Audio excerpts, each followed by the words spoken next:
Hi, I'm Nino and happy Valentine's. And for Valentine's, I let my Discord send over any relationship or dating questions they might have because for some reason they wanted my advice on it. So I decided to give it to them. How terrible will it be? Well, just enjoy the VOD to find out. We got 87 responses. 87 of you. Get 0 bitches.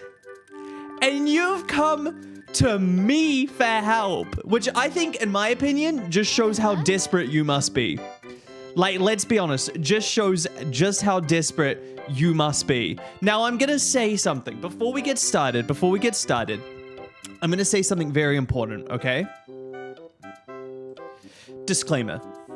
You are taking advice from the most risless man alive. Be warned, this advice at times may be comedic, pointless, completely terrible, and at best, detrimental to your relationships. Still, Nino will try his best, but maybe consider don't listen to a man who wears cat ears for a living. Thank you, and enjoy the show.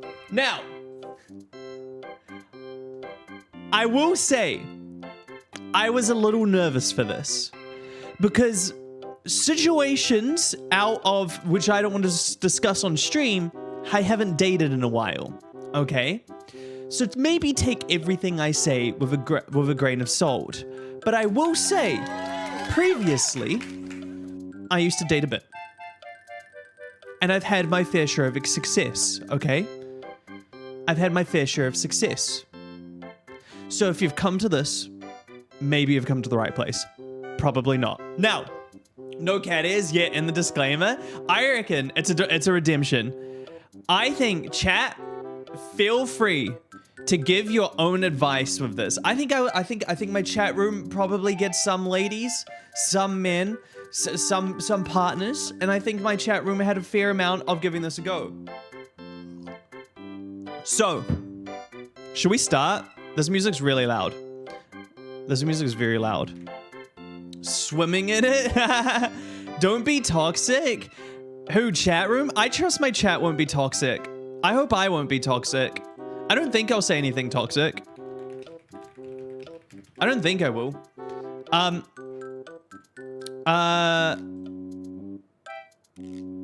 Unless one of the questions is toxic. Unless there is obvious red signs, I don't think I would be toxic. Okay, let's start this, dude. Let's start this. Question number 1. Let's find this, all right? Advice number 1. This is a sweet one, okay? Should I pull these up as we're answering them? Should I pull these up? It's gonna be hard to. Okay,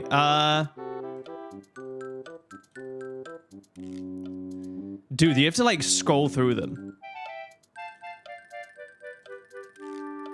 Okay, this is a cute one. This is a cute one. I like this one.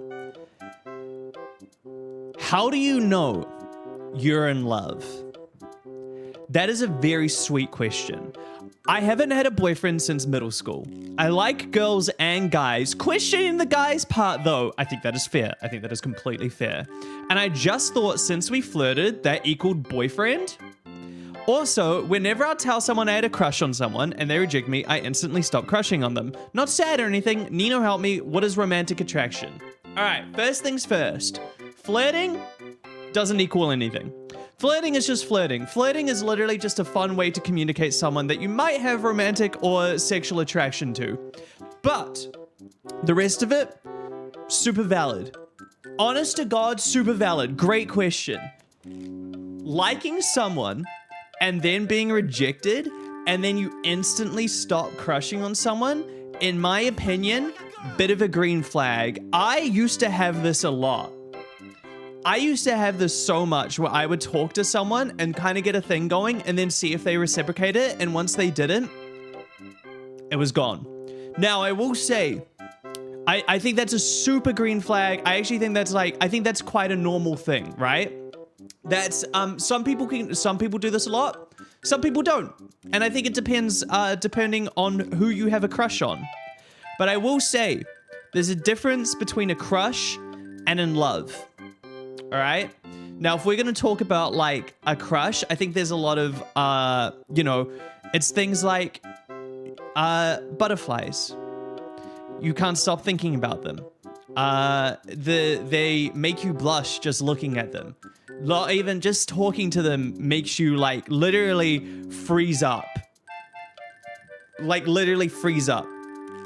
It's like you cannot go further. But how do you know you're in love? That's a crush. Nino, stop describing how you act with Haley. I mean, I think like, but that's a crush.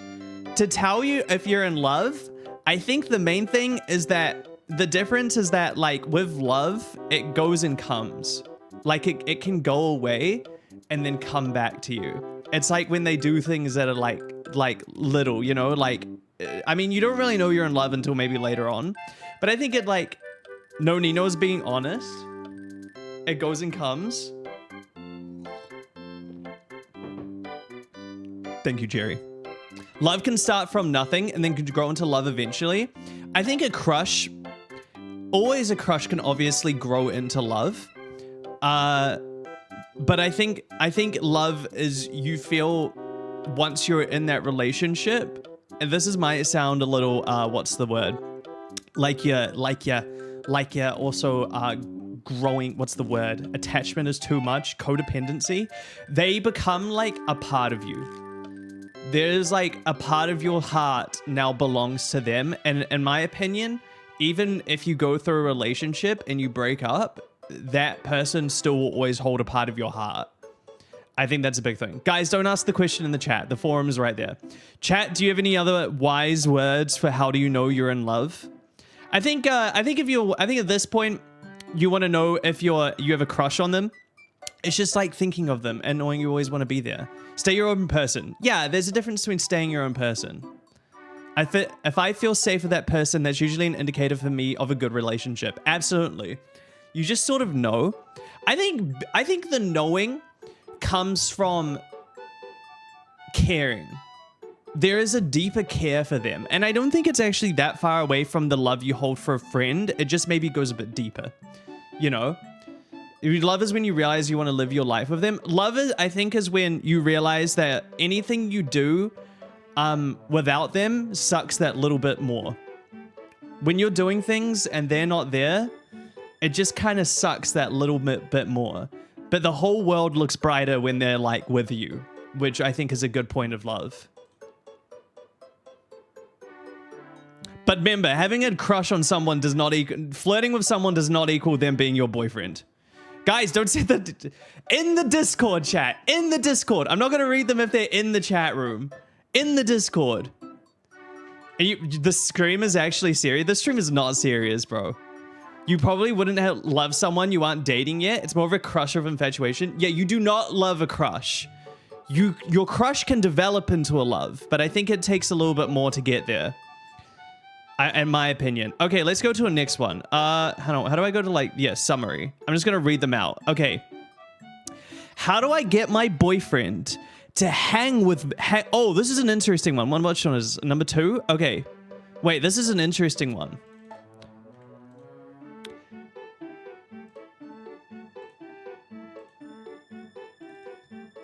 Bro, why is it not coming up? Okay, fuck it. I'm just going to read it out. How do I get my boyfriend to hang out with me more? We've been dating for several months as a long-distance relationship using VR chat to be able to hang out and play games. But he recently has not been spending time with me and more hanging out with his friends and helping them. I want him to be happy, but I also don't want want myself to be miserable at the same time. What should I do? First things first, honestly, good on you for recognizing that him not hanging out with you is being detrimental to you. Good for you for recognizing that actually him not hanging out with you is making you upset. You'd be surprised at how many people can skip over that. I don't know what long distance relationships on VR chat are like. Never been in that situation. You have to communicate. You have to communicate. You straight up, you have to talk to him. Like, you have to. you have to say to him, the conversation that is like you need to have is you need to just tell him that you feel like you're being rejected in your relationship, that you're being forgotten in your relationship. And if he's not willing to change that, I maybe have like maybe if he's not willing to change that over a little while, where you've like consistently had that conversation, try hanging out with him and his friends. You could try ask to be invited to situations. I'm hanging out with my friends. Hey, can I come along? Can I join in that? I think since it's only been several months, if he's not willing to change that situation after a while, to be honest with you, maybe start looking at the broader relationship and if it's worth staying in it if you're being forgotten. Because still in a relationship, you shouldn't be forgotten. It's your relationship. You're a half of it. You are just as important as they are. And your needs are just as important as they are. So if your needs aren't being met, then maybe it's time to start looking about either will he change that or maybe this relationship, my needs aren't being met. Do I have to look elsewhere? Obviously that sucks. And I hope it doesn't come back to that. But you have to put yourself first. In any relationship, you are the most important person in your world. Obviously, you have to care for them still, but you still have to look out for yourself. At a certain point, the relationship he's not keeping up with romantic and social needs, if you've spoken to him, breakup might be better for both of you. Wait, I mean, like, not always. Sometimes a relationship, maybe there could be something like completely different where something's going on with him. Sometimes long distance just takes a bit more of a toll on someone. I've had long distance relationships by myself. I was still lucky where I could go see the people I was dating. I could go see them like every second or third week I could go see them, but we still lived in different cities, which is hard and you have to make a lot more effort. What if they hang out an unhealthy amount of the time though, and bro's just reducing it to not totally neglecting his friends? What do you mean? What do you mean? What is that? But what if they want to hang out an unhealthy amount of time though? I think this person, like, are you talking about from the boyfriend perspective? Because I think that's hard to say. If your partner is becoming codependent, then once again, you need to have a conversation with them. But I don't think this is happening. I think this person just feels maybe slightly rejected in themselves. You know, if they are feeling maybe like if the boyfriend does come back and say, well, we do hang out, maybe it's just too often, then you need to look internally and be like, hey, maybe I'm just being a little too attached and I need to get other hobbies and find my own set of friends and stuff. Anyway, we happy with that? Long distance is hard, dude. Long distance is hard. I will never, ever, after going through long distance, I will never, ever judge someone for the difficulties of going through long distance. Not that I judge people in relationships anyways. I think long distance takes a strong soul. And I respect people massively who go through long distance. Another cute one, chat. Rings are expensive. Now that I've caught your attention, hi, I'm Salem. Hi, Salem. And I've known... Oh, Chachi, what's up, bro? How's it going? Chachi, oh my god. Wait, hi. Sorry, Salem, we'll get back to you. Chachi, how are you? Chachi, can I tell your love story about you and Snow? Can I tell that? About how you guys met? Can I tell that?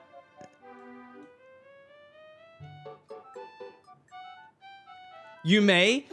Chachi is a friend from Twitch. Chachi met, crazily, her husband through Twitch. Moved to the UK from Australia for him. I met this sweet couple. They are, it's so cute. The only time Twitch should be ever used as a dating app. The only time. The fuckers never told me they got married. Until I actually think I found out when I was in the UK and we went for a drink, and then you told me, and they just never told me they got married. And then apparently you just did it like at a small. You didn't have much of a reception, right? You just did it. It was so cute. It was so sweet. Just since we're talking about Valentine's and happy relationships, okay, rings are expensive. We're just so chill about it, you know? We just had 2 witnesses and kept it small. That is so cute. That is so cute. How long were you dating before you had the wedding? How long were you dating for? It was 2 years? Trying to think of a timeline in my head.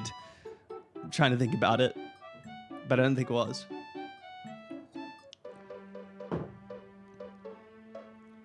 Watch them say a month. No, it was a few years. They'd known because I'd been friends with Snow for a while, and I'd known Chachi through other Twitch streamers. Must be like 3 or 4 years. Long distance 1 year, and been together for 4 in total. Ah, okay, there you go. All right, from Salem. Rings are expensive. Now they've caught your attention. Hi, I am Salem, and I've known my partner for about 8 years. We've been together for 4 of those. He's my best friend and 100% the person I want to be with. Even if we end up not lasting, I'd like to spend my life as their BSF. What's a BSF? But my issue is that engagement rings are expensive. Any tips on how to get one legally or otherwise? Okay, Salem. Here's what I'm going to give you. The ops might not like this. I'm just going to chuck the disclaimer up. Grave robbing. Most people are buried with some form of ring. I'm just going to say it. They ain't using it. They are not using it. Okay? No one's going to know. All right? You quick, shovel, maybe you get your partner on, maybe make a date night out of it. Okay? You make a date night out of it. You get in there, all right? You know, take a bottle of wine, maybe. Wear some masks. Get some gloves on. Don't leave fingerprints. Get in, get out. 2-hour date night, 2 a.m. Perfect. If maybe you don't want to commit state or federal crimes, what I would recommend is, one, have you had the conversation about being engaged? It's super important when you get into that point. You have to start having conversations. Subtle, you know, just drop it in there. Hey, when are we getting... Hey, you know, when we have an engagement. Oh, where would you like to have a wedding? Oh, you know, I would really like to have a small wedding. See how they react. See how they react. Take that in. If you get that part, if you've had conversations about actually getting engaged in marriage and you're like actually into it, what I would then recommend... okay, truthfully... If you have a good partner, the ring doesn't matter. The ring doesn't matter, dude. In my time, especially, I think you said your partner was male, or at least goes by, he, him pronouns. As a dude, I have never once thought about how big my engagement ring would be. Depending on the partner, you know, it's like, it really does not matter that much. If you do want to get a nice ring, look towards putting aside, making a little fund of it. You know, $20 every 2 weeks, $10 a week. Put aside a little bit every so often. Savings, maybe ask them. And then look towards, once you've got like a couple of hundred, could take a while to get there, a few $100s. Look towards smaller sellers, Etsy. Look towards secondhand stores. Or stores that, what are they called? We have, what are the stores that sell like goods and wear? That are like, they sell rings and stuff. A couple $100. Honestly, I've seen engagement rings go for $200, $500, $300.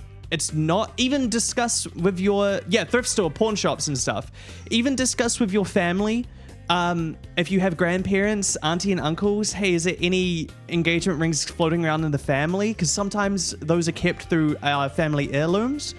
Have a look through that. Discuss with family. Discuss with his family. Is there any engagement rings that we could be looking at? There you go. Family heirlooms. Dude, that's like a huge thing. Some families have them, some families don't. I know I don't, but I know other families have them. But if not, secondhand stores, bro. You can get some fucking bangers. If you, like, honestly, you can always ask Nino to buy you a ring, no problem. I don't know what we're yapping about anymore. Then lock the fuck in. What are we doing here? Man? Okay? I need your help. Funnily enough, I definitely couldn't talk to either families. That's okay. I appreciate the advice. Hey, look towards charity shops. That I would recommend. Online stores, Remember, if your partner loves you, it's never about the good. It's about the expression of love. I know personally, I would rather have a setting than a ring. I would rather have a beautiful setting of engagement than a ring. Does Goodwill have rings? I have no clue. Not American. Wish we had fucking Goodwill in this country, dude. You could also go with a ring pop if you really want to. If you really want to. Okay, let's have a look. Oh, I also had some people. I'm sure it wouldn't be about the effort, but more show that you've put in an effort. Yeah, I think that's a good point. Some people have sent me in stories, and I like this one. My terrible dating story. He was kind of a jerk. One of those popular guys. A bad boyfriend. I hope you dumped his ass. Oh no, it disappeared. He was kind of a jerk. One of those popular guys. A bad boyfriend. Afterwards, he accidentally ended up dating his second cousin. The sweetest revenge. To make it better, we're Americans. Sweet home Alabama.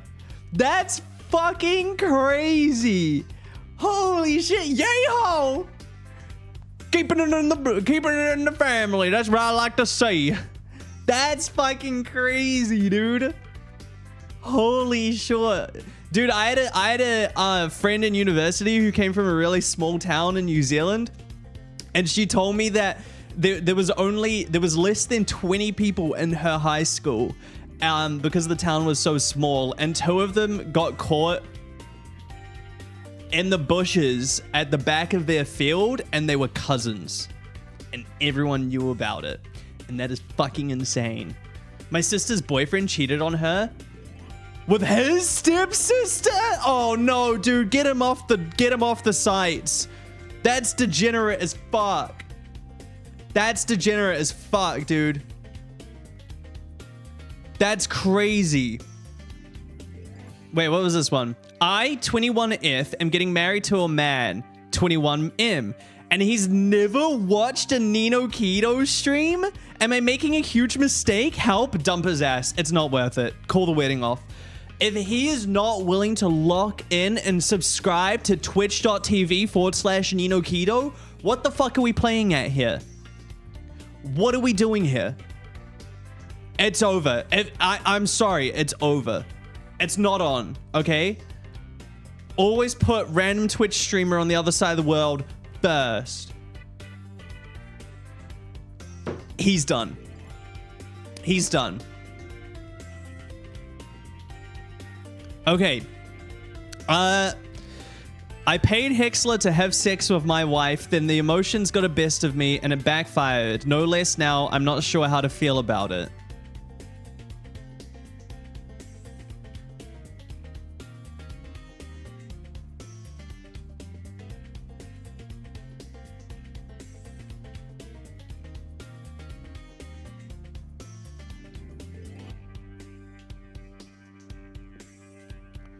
I don't know what happens in my mod circles or my Discord. Maybe I don't want to know. Maybe I don't want to know. All right. Okay. Let's have a look. Why does my boyfriend love Mihal, Aries, and Nino more than he loves me? Alvi. Okay, I don't know what happens in my mod circle. I don't.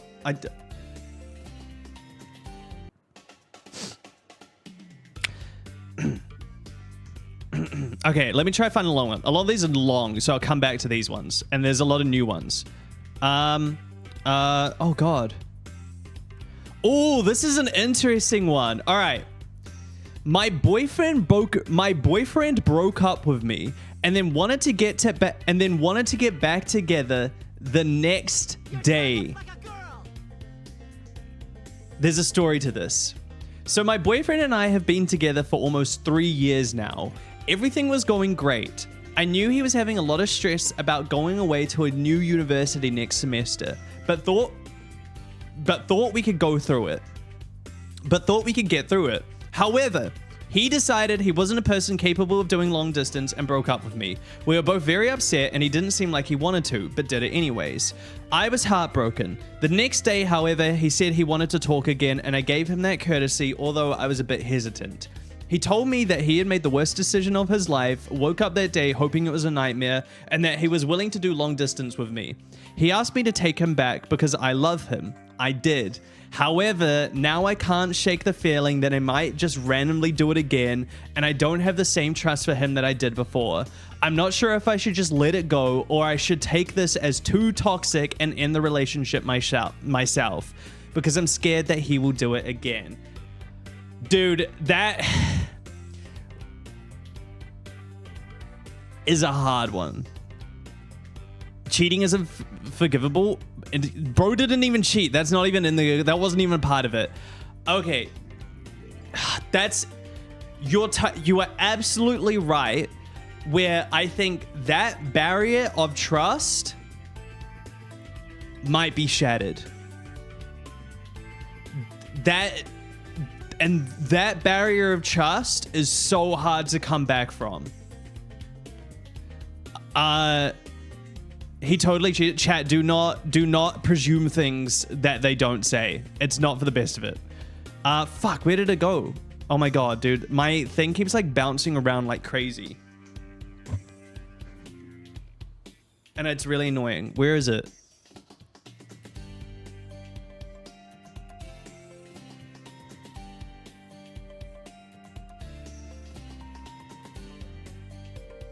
Dude, where the fuck? Okay, here it is.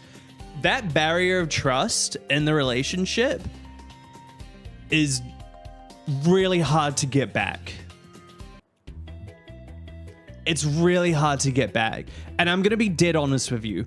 No one breaks up with anyone without thinking about it for a while.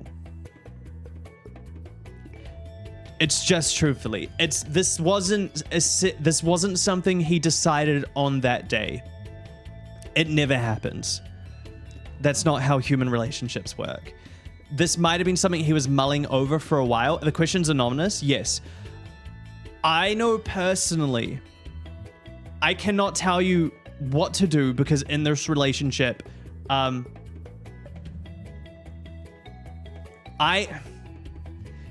dude, it's so hard. It's so hard because you've got long distance. You've got him saying this. It's like that trust is broken. Him going to university. I think the only one who can make the final decision is you, right? He said he'd been thinking about it, but I love him. Help. Hi, J Rose. Did you submit this? Okay. This is a really hard one. Thank you for submitting this. It's a great question. It's super hard. And also my Twitch chat is just fucked up. Dude, what the fuck? Can that go away, please?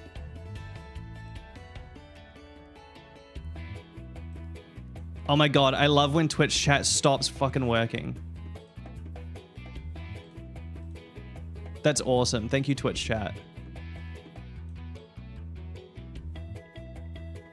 Oh my god, OBS, fix your fucking software. Okay, this is so hard. I think at the time, like, the best advice I can give, dude, is like, give yourself time to think about this. Do not jump into an answer. Like, truthfully, do not jump into an answer of this because it's so hard. Are you going to go over every question? No, there's 110 and a lot of them will be repeating. I was going to do a bingo for this and I didn't. Okay, like, give yourself a time to kind of reassess this and think about it. There's a lot of context we're missing, like how long have you been dating? How often do you see each other? Will you be long distance forever? Is it going to be the next 5 years of him being at uni will be a long distance? There's a lot of things like that. I would give yourself time to rethink about it. But to regain that barrier of trust that keeps a relationship kind of floating, it's going to take a lot of effort on his part. Do you know what I mean? It's going to take a lot of effort on his part. I don't know what this dude is like, so maybe talk to friends too. It's also hard, I think, for it to ever, like, leave your mind. Do you know what, it's like really hard for it to like ever leave your mind. I definitely know I had a relationship where she was becoming very emotionally detached, and then one day told me that like that she might be like losing feelings, and then was like, but I want to make it work. It never leaves your mind. It never leaves your mind. I cannot find this. So I would say just give it time, and then see how you feel. But bro, I'm trying to fucking find it again. A lot of the time you're kind of blinded by how much you like them. You don't notice things until you take it away and really think about it. That's very true. All right, I'm going to go through the questions individually so they don't disappear, but it might take some time.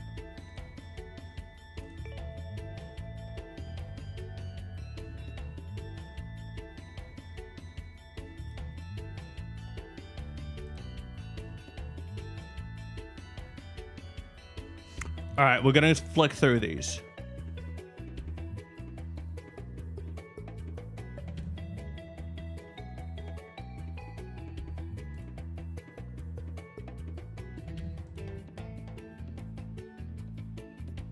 Oh, all right. Can you control F? Oh, yeah, I could. Am I the asshole for liking 2 people at the same time? So in school at the beginning of the year, my friend group has sort of merged with our male counterpart friend group. Classic. Always happens in high school. This is literally that same thing happened to me in high school, and I'm still friends with this person. I'm still friends with that group 13 years later. We all do different stuff, but I don't really know how to explain it. About a month ago, one of my guys, call him A, we were doing karaoke all together, and I looked at him and was punched in the stomach with feelings. Beautiful moment. Gorgeous moment. Nothing better than that. The honeymoon phase of my crush has faded out a little bit, but recently I've become better friends with another guy in the group that I think I'm starting to develop feelings for. B, I guess. But it's not like the first feelings have gone away. I'm torn about how I think about myself and whether that is a normal thing or if there's anything I should do about it. Thank you all for getting this. Thank you for submitting the question. Great question. And you know what? It's completely normal. It is so fucking normal for people to have crushes on multiple people. It is so normal. That's just so normal. That's literally human behavior. Do you know how many beautiful people there are in this world, spiritually and physically? That's totally a normal thing to have, dude. It's like, it's especially if you're in like younger, it's totally normal to have, dude.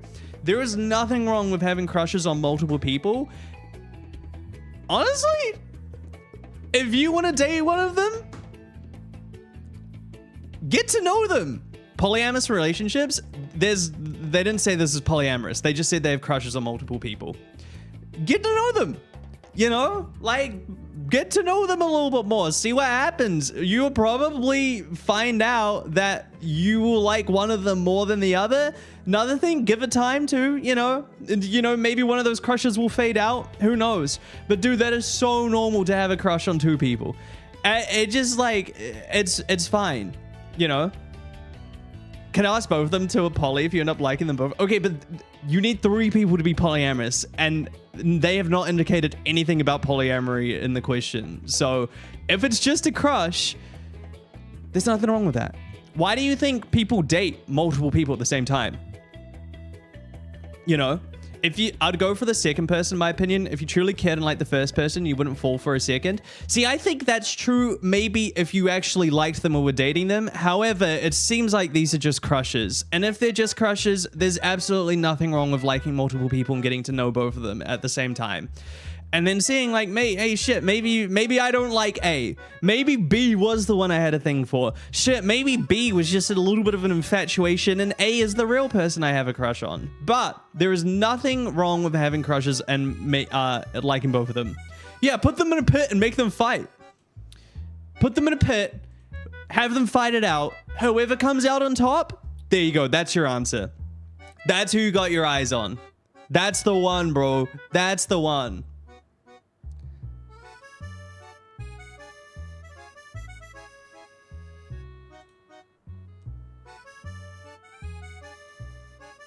Oh, this is a good one. Okay. Scared. This one just says scared. Long story short, I'm scared to date anyone and like anyone because of how bad past relationship was. It's been 3 years almost. Dude, I'm going to tell you something crazy. I didn't date for 3 years after a past relationship because I was in the same boat. Because I had been through a lot of emotional manipulation in a past relationship, and I was scared to date. It gets better. It gets better. Once you actually start dating, you realize, hang on a second, most people are not cunts. And they're actually just normal people, especially if you date people who you kind of know are like within your bubble of people you like hanging out with. You realize, oh, actually, hang on, I got dealt a bad hand. And that I can meet a lot of really cool people once I'm out there. You just have to go past the scary experience. And that's okay to take a while. It can take people a long time, dude. Like, you can take people a long time. It took 3 years for me to be like, you know what? Okay, I'm finally ready to start dating. And then it worked out perfectly. And then actually, I'm way better off for it. You know? It's like, it can take a long time to get past a relationship, and hell, work on yourself. Get some hobbies, you know? Get hobbies. Work on yourself. Better yourself. Focus on you, and then when you're ready, take that leap to get back into dating, and you realize once you've worked on yourself and have that self-confidence, that actually, it's quite fun to meet new people. That's it. It's quite fun to meet new people. But work on yourself first. That's the big thing. All right. Where's summary? Okay. Watch Jaden animations about video about relationships. It helped me. Can also confirm you need to love yourself for loving others. I can also confirm being with someone you're platonically close to first is great. Or even just meeting someone who's a good person can help. Yeah. Do you have surround yourself by a good group of friends? Surround yourself by good people first, and then hell, and then you can go out into dating. All right, where we at?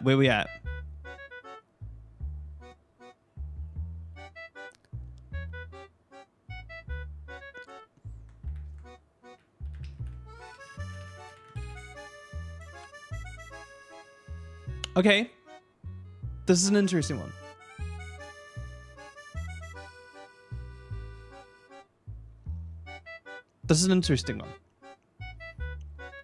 How to find someone, I don't know. So I'm trying to start dating, but friend of a friend isn't working because it's so hard for my friends to... Oh my god, dude, what the fuck is wrong with Google Forums? Why does it randomly take me to a different question when I'm on a question? I'm not touching anything. What the fuck? How to find someone. I don't know. I'm trying to start dating, but friend of a friend isn't working because it's so hard for my friends to find an alpha woman for some reason. I thought they'd be more common. I want to find love and connection, or at least start dating and going on first dates. But maybe the looking for an alpha woman who is still caring is still too much for people to comprehend. A woman being the top in this patriarchy that we live in. This would be so much easier in a matriarchy. I wish I lived in a matriarchal country, but while I wait for true love, Haley B, best virtual girl.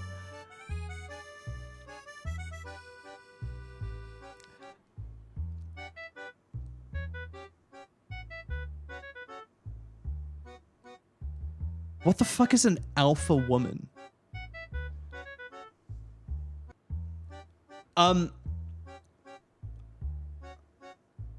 Okay. First things first. I'm going to give it first things first. Matriarchal country. I don't think there is a matriarchal country in the world. I don't think there is a matriarchal country in the world. I think the patriarchy runs globally.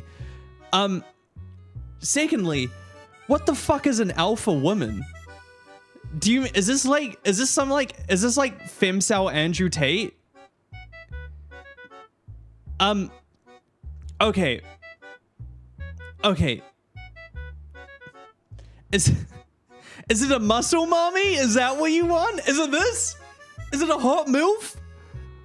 Is that what it is? Is it? Do you mean a dominant woman? A woman who will like pay for your dinner? Because the lizard buddy, we all want that. What does that mean? Okay. Bring it back for a second. Let's roll it back. Actually, there are cultures who are matriarchal. Cultures, societies, possibly. An entire country, I cannot think of a matriarchal country. Let's roll it back for a second. Let's tear it back. What the fuck is an alpha woman? Rhea Ripley, is that what you mean? You need to define to yourself, what are you looking for in a partner? Because alpha is not a description of someone. That's not a thing. That's like some weird Andrew Tate shit, dude. Are you looking for someone who's loving and caring? Are you looking for someone who is ambitious and career driven? Are you looking for someone, fuck it, maybe who fills more of a gender role, who's more, maybe more traditional gender roles? What are you looking for in a relationship? The next thing, maybe they're looking for an alpha woman who is still too caring for much for people to comprehend. You do the work. It's on you. Dating is you. Someone is not going to walk through the door and be like, hey, I'm an alpha woman. You're mine now. Listen, that might be fucking sick. It's not going to happen. It doesn't work in the real world. You have to go out and find someone for yourself. That's how it works, dude. You have to put yourself into these situations to go find people who you can date. And if there are non-negotiables in your head, maybe don't be unrealistic with them. Don't be unrealistic from them. You know, don't be like, I want someone who earns 200,000 a year, but isn't too career driven and wants 6 children and can make me dinner every night and then can also clean their house and then also, that's not a thing. You're not gonna find that. That's not a real thing. So maybe line out in your mind, what is realistic that you want from an individual? Realistic. Actually think about their personality. Your son looks like a girl. And then go on dates. Kind of sounds like... I also think you just need to talk to people. Preference is not a standard. That too. Maybe just look elsewhere. Crazy question though. Don't know what an alpha woman is. I still don't think I know what an alpha woman is. That's a wild one. I think maybe just like think about your standards. Maybe lower the standards and then actually just meet women. And then also get hobbies and work on yourself. Always. Always. How do I ask my friend out? I've been friends with this girl since elementary, but we kind of lost contact since she failed 5th grade. But I found out we have a mutual friend like halfway through the semester. I've caught feelings for her, and I don't know how to tell her. I'm also pretty sure she's straight and doesn't like me. Should I ask her out? If so, how? Wait, how the fuck, how old is 5th grade?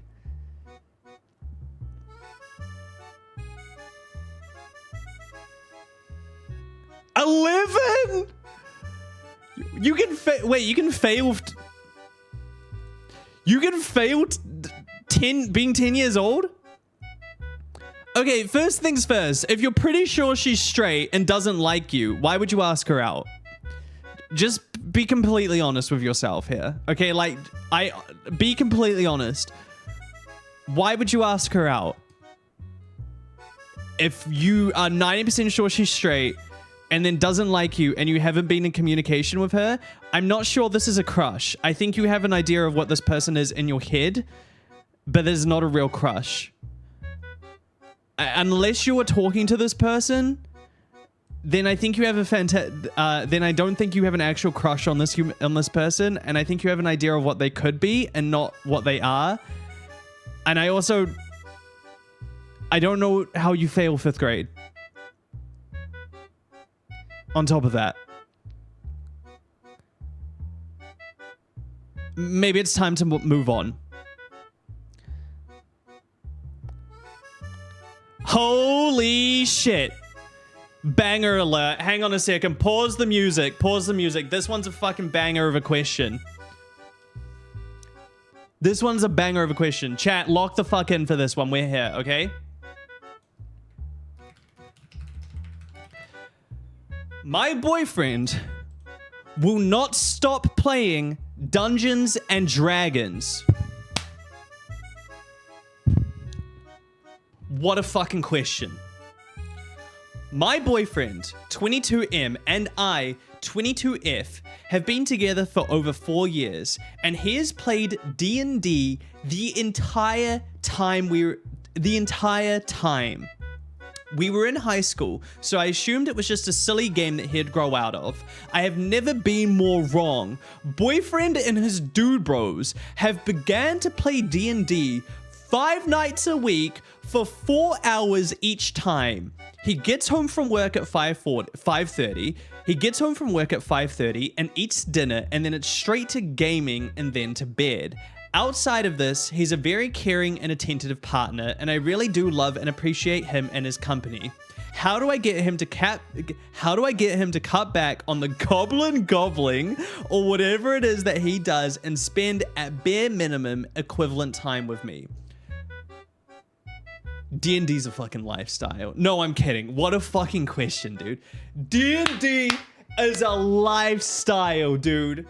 Dump? No, chat. We cannot. You're not fucking Reddit, chat. We're not going straight up to breaking up with every single individual who might have a flaw in them. Even if they are saying, look, they even say he's a very caring and attentive partner. Dump him? No, okay, you're just saying dump him because it's D&D, chat, okay? You're just saying dump him because you hate nerds. Okay. Thank you for the question. Thank you for the question. You've done well to recognize that you are not getting the equivalent of enough time spent in your relationship. I would say the first thing you need to do, bro, disclaimer up, you have to talk to him. You have to talk to him. You have to say this. You cannot go through your relationship feeling ignored. It's a baseline thing. He can be an attentive partner, but those time, you only have a short amount of time. Maybe 4 to like 5:30. What, you're in bed at 10:30 maybe? If you're working a 9 to 5, maybe you're in bed at 10:30, 11. It's only 5 hours, dude. You have to communicate that there is too much D&D playing going on. It is like a non-negotiable, dude. There is nothing wrong with him playing a D&D session once a week for 4 hours. Maybe at a stretch twice a week. 5, 10, what is that? 4, 8. What is that? What's 4 times 5? 20 hours? 20 hours of D&D a week is mental, dude. That's too much D&D.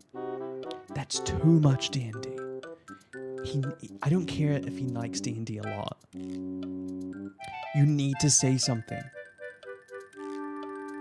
You need to say something. You have to say to him, there's too much D&D. We need to do something. And then I think it's not a healthy amount. I think the next thing is find something to do together. Find something to do together. And Ghoulcat and Hare actually made a great point. Consider joining in a game. There is nothing a man loves more than life. In fact, any partner of any gender, there is nothing anyone loves more than life than when their partner joins in on their hobbies. Talk to him. Be like, hey babe, can I join in a game? Can you teach me how D&D works? I'd love to join in. Listen, you might not like it to begin with. You might not like it. Me personally, I think everyone likes D&D once you get into it. You might not like to get into it.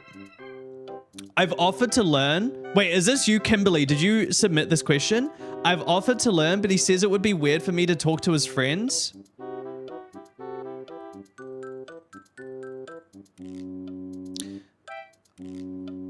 Oh, okay. So now that's actually a bigger issue.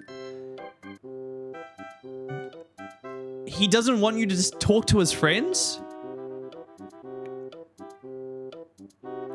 Because that is actually, I'm not going to say do not, the dump him is a lot. That is actually a red flag. That's actually, that is a red flag. That's a little strange. You should always be welcomed into your partner's friend groups. Your partner should be joyous and over the top joyous at introducing their partners to their friends. We all know them all. We all have known each other for years, but like just him and his friends, he thinks is weird. He's good if it's a bigger group. He thinks is... So he thinks it's weird to have just him and his friends and then you there. To me personally, that's a red flag. Because I would want my partner to be friends with my friends. Because these are my two groups of people that I love the most in my life. So of course I would want them to get along. I think still, if we're going back to the D&D question, you need to set a boundary with how much D&D is being played, and I think more importantly, how much attention and time he's actually giving to you and your relationship. Because he needs to make that effort to spend that time with you. And if he's not willing to make that effort, and then there could be larger issues at hand. And also look towards doing things together that he might want to do. I don't know if I don't know. You didn't put the... Yeah, what the fuck is the DM doing making 20 hours of D&D a week? How the fuck does the DM have any time? Like, most people who play D&D maybe do like 1 3-hour session for 3 to 5 hour session a week. How often is DM... Is this a full-time DM? Okay, like, he writes constantly, dude, it's insane. That's crazy. You need to tell him that you are... Maybe call me a boy. Maybe this is a boy. You are just as if... more important than D&D. You are more important than D&D. That's not controversial. You, as a human being and his partner, are more important than playing D&D. D&D's fun. You are more important. You are his partner. You have been together for 4 years. End of. You should feel as though you are more important. And if this is detrimental to your mental health, which it sounds like it's not beneficial, then you need to discuss this with him, and you need to tell him, like, hey, this is too much D&D. We need to do things together. Let's find things to do together. On top of that, thank fuck it's not League of Legends. You know what I mean? Just on top of that, thank fuck it's not League of Legends. At least it's something so social. There is also the concern that he is not letting you hang out with his friends. That's a big concern. I don't know enough information more than that, but I would keep an eye out from that. And like person to person, I would say that is a red flag. It doesn't mean he's not an attentive partner. Obviously, you don't know behind the scenes what an individual's relationship is like. But a friend, you should always want your partner to be good and hang out with your friends. There is nothing better than when your partner is friends with your friends. It is always important. All right, let's see what's else. I hope things work out for you, Kimberly. I hope things, make sure to talk to him about it, truthfully. Genuinely talk to him about it. Sit down and talk to him about it. Maybe go in with a game plan about, hey, I've already got an idea of what we can do together, because then it'll make it easier for you. Have a little script in your mind, and hope that he's receptive, you know?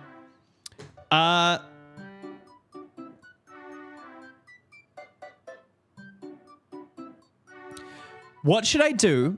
This is a brilliant question. Actually, thank you for submitting this question. Brilliant question, whoever did this. What should I do if I want to start dating in my 20s as a virgin? I know it's not really a big deal, but I get worried a future partner might not be willing to wait. I don't want to wait until marriage, but I want to spend some time with a person, like a few months. Before getting intimate, is this realistic? I'm going to break some shit down for you that's crazy, okay? Thank you for submitting this. Chat, look at me. Look at me in the fucking eyes, chat. You see this? Look me in the eyes. I'm going to break something down that's fucking crazy to you, right? So many people are virgins into their 20s, and it is completely fine. And when you find the right person, they will 100% be okay with waiting. 100% be okay with waiting. It is absolutely normal. If you were discussing and going on dates with someone, possibly you're early on into a relationship, maybe 6 weeks, maybe 2 months into relationships, and you go, actually, I want to wait months to have sex, and they say, no, I want to have sex now. Dump that person. Because they are not respecting your very intimate boundaries. That person is not worthy of your time. If they're gonna be a little, I need pussy, if they're gonna be a little pussy baby bitch about it, they are not worth your time. When you find the right person, they will wait for you. And they will be happy to, because they will be understanding and loving for your boundaries and who you are. I want pussy. Okay? And that is absolutely your right as a person to wait. Remember also, virginity is a construct and is not real. Virginity is not a real thing. Okay? It is completely normal to have boundaries with sex, and someone who you want to be the right person will respect that. Remember that. I'm a femboy. How do I get big gay boys? Grindr, dude. Are you kidding me? Grindr. Do you want some of you're if you're looking to spread that bussy around town? Grindr, brother. Come on now. Be so fucking for real. Okay? You ain't think femboy bussy isn't the fucking in fucking in vogue at the moment? But like a long-term relationship, Tinder. Honestly, the best I can give you is like go to a fucking I don't know. I think you can find someone. Okay, next one.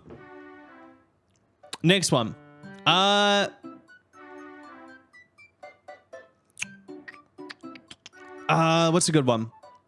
I saw some good ones beforehand when I was scrolling through.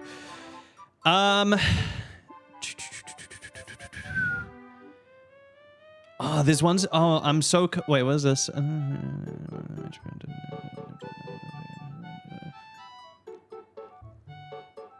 What if my boyfriend is gay, but he himself doesn't know it yet? Whoa. All right. Crazy one. Okay, what a sentence to read. Haley sent this about Alex.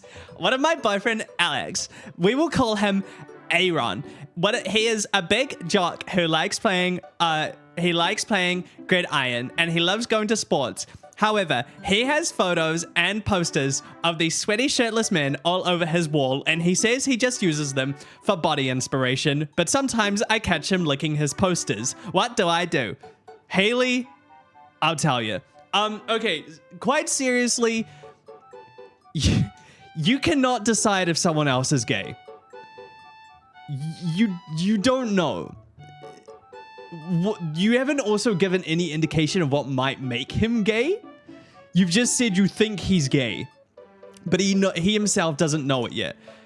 If it's something like he's being more feminine, maybe he's just being more feminine. Like, honestly, You know, like maybe he's just more comfortable, more feminine. Maybe he's discovering his bisexuality. You can speculate, yeah. Maybe he's bisexual and he's eventually found out. I know a lot of men discussing with a lot of bi and pansexual men don't actually know they're bi or pansexual in their teenage years and discover it at a later point in life. Maybe he's bi or pansexual and he's just kind of discovering that. I don't know what you do. If you genuinely think your boyfriend might be gay, I don't know what you do other than like, they kind of have to figure it out for themselves, don't they? Doesn't an individual has to kind of figure it out for themselves, right? If it's a lack of intimacy, maybe you need to communicate that. If it's, you know, if that was me, it can take a while to realize. Yeah, it's like, I don't know. I think if you jump in and go, babe, are you gay? That might do more damage than good. If you feel he's not attracted to you, he doesn't like he's attracted to you, I feel like that's its own conversation worth having. Yeah, if you feel that he's not attracted to you, that is obviously an issue in the relationship. And you need to discuss that with him. If there's intimacy, if there's intimacy issues, if there's physical touch issues, that's obviously a conversation you need to have with him, and you need to say like, hey, are you attracted to me? Are you still finding me like physically attractive? Maybe there needs to be that spark needs to reignite again. I don't know if going straight forward and asking him if he's gay would be a great one. But that's, I don't know what to do about it. That's a crazy one. You know, you tell him you love him no matter what. That's actually a good one. Okay, I'm going to lay out a situation here. If this person has discovered that they are in a heterosexual relationship, but they are not heterosexual, I want you to be empathetic to them, because I want you to picture in their shoes. They know that something they cannot control will hurt someone who they love dearly. And if he comes out as gay at a later point in the relationship, it will hurt. It will hurt you, and it will hurt them, and it will suck. But I want you to consider and be happy that someone you love is now able to fully express and be who they are. Because if you love someone, then them being who they are is the end goal of what you should want. It will fucking suck. It always sucks. But if you love them and they come out as gay later, I want you to be empathetic to them. And I want you to think about what their life could look like for now. Doesn't mean you have to stay friends. But just mentally prepare yourself if it happens. It's going to hurt, but not nearly as much as it will hurt them to stay with you when they don't love you. That is a fucking banging point, Wack Bagel. That is an absolutely banging point. Absolutely banging point. Okay, next one. Do you guys want these up? The issue is that these are like, for some reason, Forms doesn't put them like in. Holy shit, there's so many of them that there's a new spreadsheet, dude. Fucking hell, you guys have relationship issues, huh? Huh? Okay. It's giving me like a sheet. Okay, it's giving me like a sheet, which is kind of nice.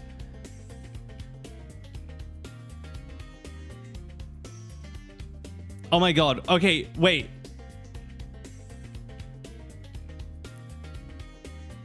One of them just says, I love women.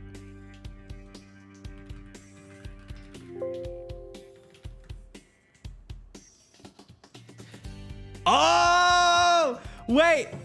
This one was on my bingo card. Okay.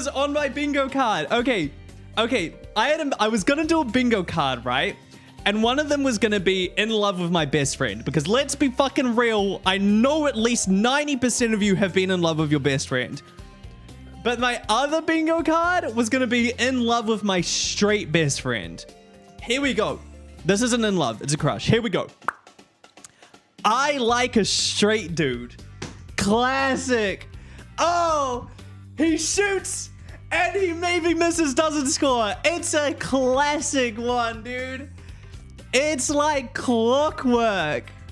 Wild. All right, here we go. Here we go. Let's jump into this. Let's fucking go. I like a straight guy. Hi, Nino. Hello, random anonymous person. So I'm a dude, and I have a crush on a straight guy, but he doesn't act very straight around me. I mean, I know that's kind of a thing they do, but like, he's always talking about me to our mutual friend. He flirts with me constantly. He gets flustered when I flirt back. Literally said he's straight, but I'm an exception.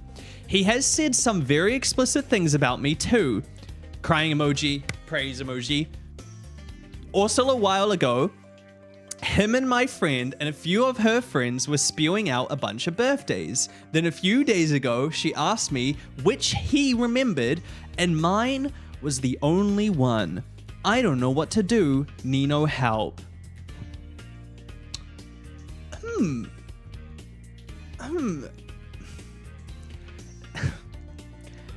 Annan, I want you to see the words that you've written down here for a second, okay? Let me pull it up. I want you to see the words that you've written down here for a second, and I want you to read them back for yourself. He doesn't act very straight around me. I know that's kind of a thing they do. Straight men flirt with guys. He flirts with me constantly. Gets flustered when I flirt back. Said he's straight, but I'm an exception. Said explicit things about me. Remembers your birthday and only your birthday. Could there be the chance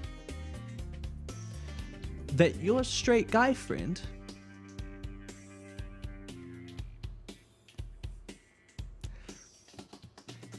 might not be that straight? Could be swimming through a river in Egypt?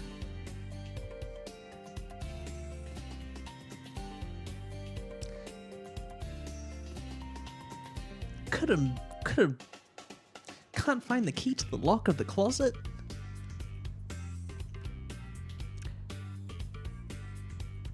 Don't push it. Don't push it. This is the first thing I'm going to say. Everyone has to figure them out for themselves. But Broski said you're an exception. I mean, be so for real. Be so for real. Don't push him. And you know what? Maybe you have to move on to someone else. Maybe it might take Broski 2 years. Don't discourage him. Don't push him. Maybe if you like flirting and it's not hurting either of you, if it is not hurting either of you, maybe the flirting can continue.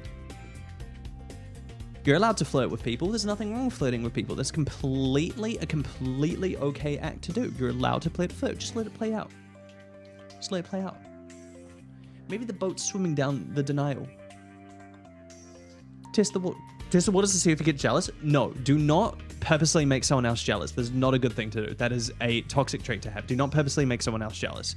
But if you're like flirting and it's not hurting anyone, nothing wrong with a bit of flirting. There is nothing wrong with just doing a little bit of flirting, keeping it going. If you're enjoying it, if he's liking it, keep it going. Me personally, kind of sounds like he's bisexual and is just getting there. You know what I mean? I think Cherry's made a good point. Maybe ask to just hang out solo. Maybe just ask to hang out solo, you know? They do say straight dudes act the gayest. No, bro. Okay, so straight dude gayness is smacking your ass in the locker room. Maybe kissing a dude when you're drunk, okay? It took me 21 years to figure out I'm a lesbian. I have a best friend. I'm going to her wedding in March. Her fiance, a woman. Beautiful. Love them as a couple. Gorgeous. So glad she found love. Guess what? She was engaged to a man before that. Takes people a while to figure out sometimes. That's chill as fuck. But they have to figure it out. Let him come to the realization himself. All right? Let him come to the realization. Wait, what the fuck is this? What did you guys send me? Compulsive heterosexuality is so real. Yeah, it's so real. Compulsive heterosexuality and compulsive cisnormity. So real. What the fuck is this?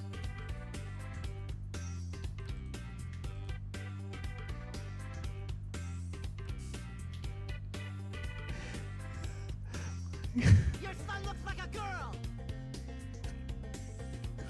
Okay, thanks for that, chat. Thanks. Thanks for that, chat. Appreciate it. Appreciate it. Fuck it. Should we? I know we have some of these, so let's have a look at them. All right. I know that there are people who did in love with best friends. I know there has to be a best friend one, right? Fuck. There has to be, surely someone in here has a I like my best friend.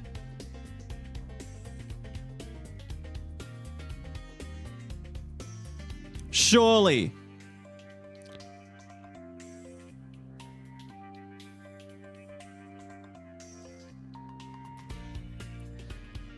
Chat, none of you?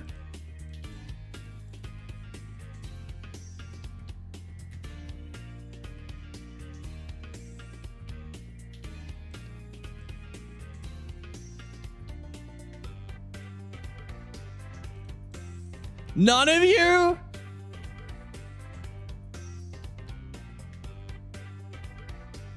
None of you have been in love with your best friends?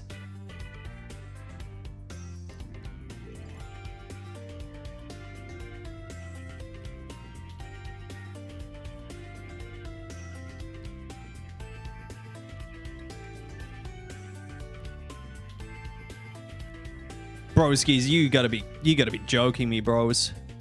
There is no shot. I do not believe my gay ass chat room haven't had a crush on their friends.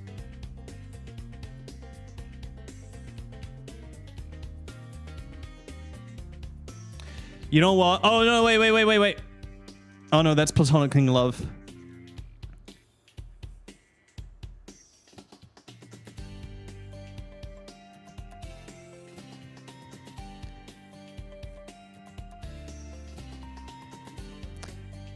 Wait, mods, can we delete the link in the announcement? Is that possible? Just because I keep getting more. We have 125 responses, and I think that's enough.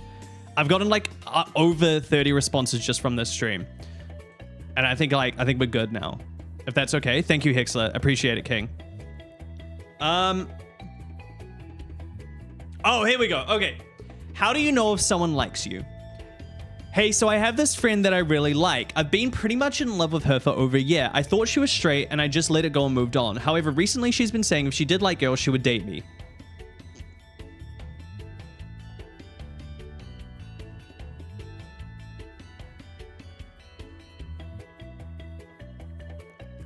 Does she need to fucking write it down? What do you want her to do? Hold a sign up for you? What do you want her to do, bro? Like, is the sign is glaring? It's blasting in your ears. Okay, that wasn't even all the fucking thing. She broke up with her boyfriend recently and won't tell me why, even though we were good friends.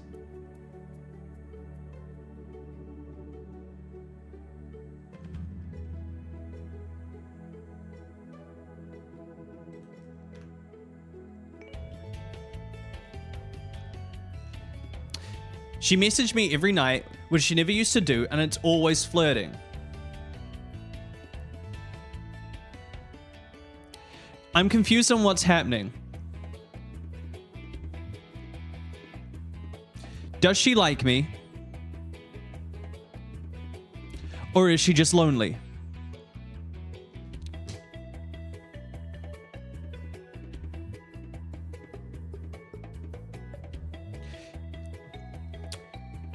You are walking down Las Vegas Boulevard. There is flashing signs. The sirens are going off. And you ain't seeing any of them, dude. Bro, okay. Yes! Yes! Ask her out! Listen, bro. Listen, bro. Okay. Here's the thing. Just pull it back. Okay. If you were asking out a friend, make a move. That's the first thing I'm gonna say. If she's not into you, and it turns out she's not into you, that's really mean. Because obviously, she's flirting with you. Okay? But, like someone else in chat said, yeah, best friend to do that. It's highly welcome. Okay, you guys want to know the difference between hanging out with a friend one-on-one and going on a date? You guys want to know the difference? Intentions. Label. That's it, bro. How many of you, and I'm saying this as a dude who's hang out with my dudes. I'm hanging out with my guy best friends, and I'm sat there, and I'll just be thinking like, you know, if we called this anything else, this would be a date.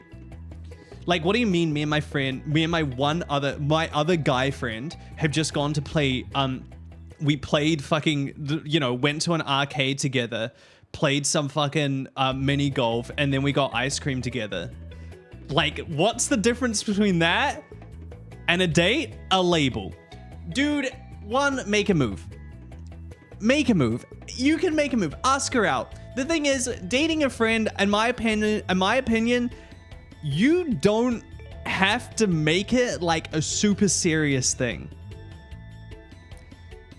You don't have to make it a super serious thing. You could just like try it out. See what happens if we go on a date, or, you know, a one-on-one hangout and then a little bit of a date. Just see what happens. Wait, Mods, have you deleted that? You know, make it like low-key as fuck. See what happens. Flirt back a bit. See if she flirts back, you know? Just see her low-key. Just try it. Thank you, Hexler. I reckon just try it. I reckon just fucking go for it, dude. Yes, it was deleted. I think just go for it, dude. In my opinion, I reckon you just fucking go for it. I don't think there's anything wrong with trying. Am I wrong for that, chat? Am I wrong for saying that? I wish I could see all of these, but it's not letting me. You are right. You cannot know. I have a giant... Oh, here's another one. I have a giant crush on my BFF. Short story here. Basically, she had a huge crush on me and I was too scared to say it. And I felt the same because she didn't actually tell me she likes me until she got a girlfriend. Now she's dating someone and yeah. Well, that's shitty for them to do. But nothing you can do. Sorry, they're dating someone else. I'm going to be dead honest, dude. They're dating someone else. It's in your best interest to look elsewhere. That sucks. It's in your best interest to look elsewhere.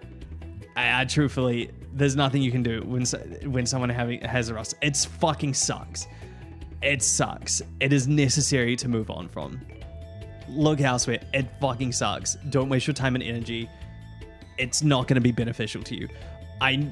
The amount of count. Don't be held on someone who don't want you, homie. Yeah, straight up, bro. It sucks, but it's healthy to move on. It's going to take some time. I just wish she told me sooner. That's awful. It sucks that she didn't tell you sooner. It's happened. Time heals all wounds. You're just going to have to try look elsewhere. It fucking sucks, dude. And maybe you need a little bit of distance from them. Doesn't mean you have to stop your friendship. Maybe you just need a little distance from them and look elsewhere. It's just best to move on at that point.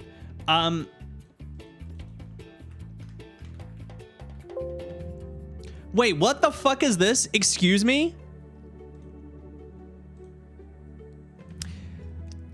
Hang on, cut the music. X wanted to cannibalize me story.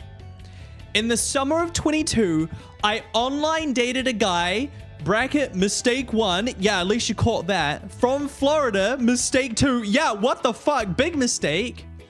I was rebounding and it was odd. Amongst other weird things, one day he sent me the song Cannibal by Tally Hall, not in a weird way itself, and said us. I asked for clarification because the song is about a toxic relationship and what he meant. He said, no, I literally want to eat you. He said, no, the song is about a toxic relationship. So I asked what he meant and he said, no, I literally want to eat you. I was like, oh, yeah. And he explains it that it would just be my leg and it would be consensual and romantic. Over the rest of our 2-month relationship, he mentioned eating me or my leg, cannibalism style, not freaky style. I don't think there is a freaky style for eating a person. Several more times. After the breakup, I had a new boyfriend who the first boyfriend tried to convince that I was a bad person and that we should break up. When my new boyfriend wasn't convinced to break up, my ex tried convincing him that both of them should date while he also dated me and it should be a polyamorous situation. We obviously did not become boyfriend-in-laws with that poly thing he suggested. What the fuck?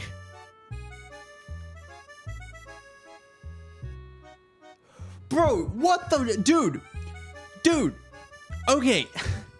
You just avoided being found in a freezer somewhere in the swamps of Florida. Okay? Do you understand that? You've just avoided... like fucking bisexual Jeffrey Dahmer.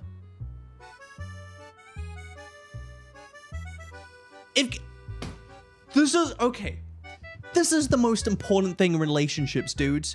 When someone says something, they mean it.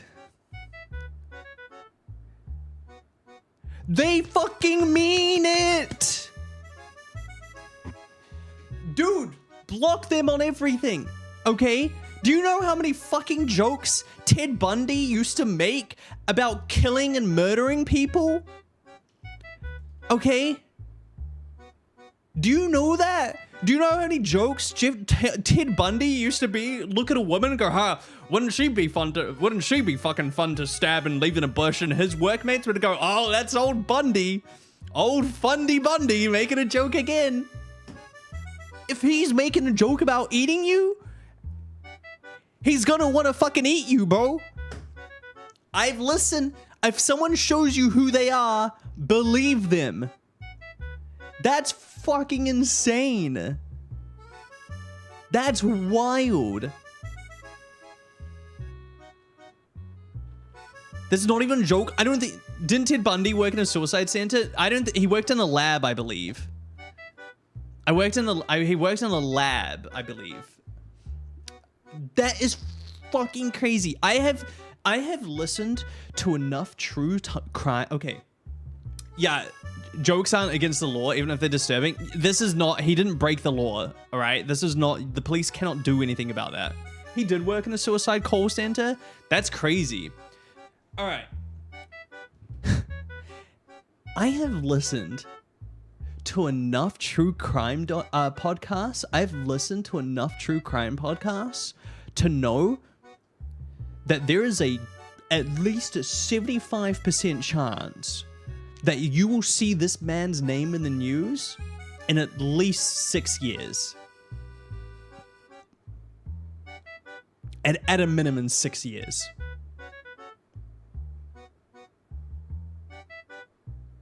Because when people, like, it is like the whole thing with serial killers is like the ramping up, right? Is they have thoughts about it and then they can't get those thoughts out of their head and then they express it and then they do it and then they like it and so they ramp and ramp and ramp. That's serial killers. Not a bit, you know, no, this is a red flag. It's a red flag. I'm just glad you're in a different state. Please block this person on every single platform you have and make sure they can never contact you again because that is fucking terrifying.